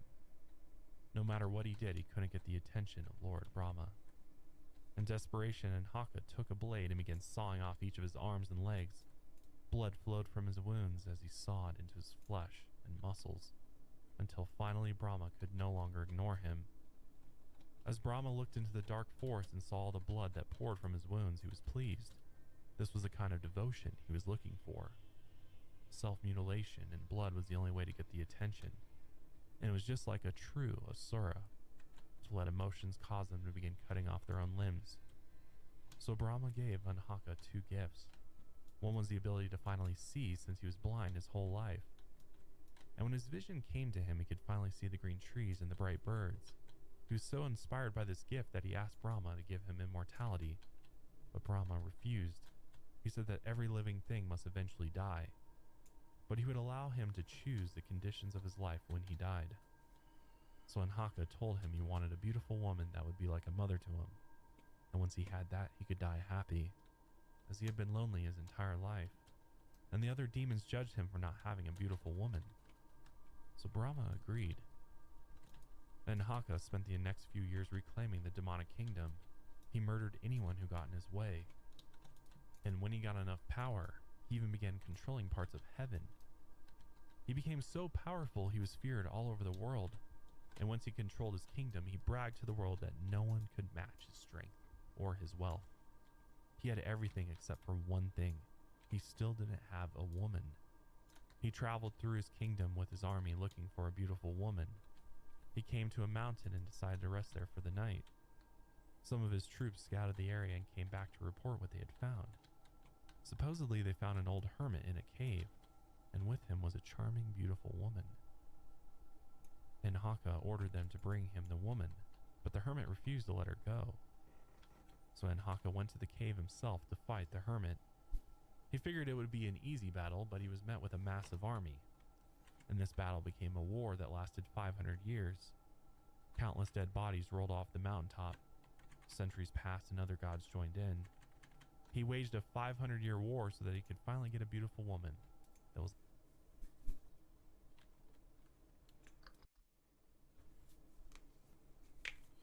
Alright, I'm gonna stop there. Appreciate you guys watching.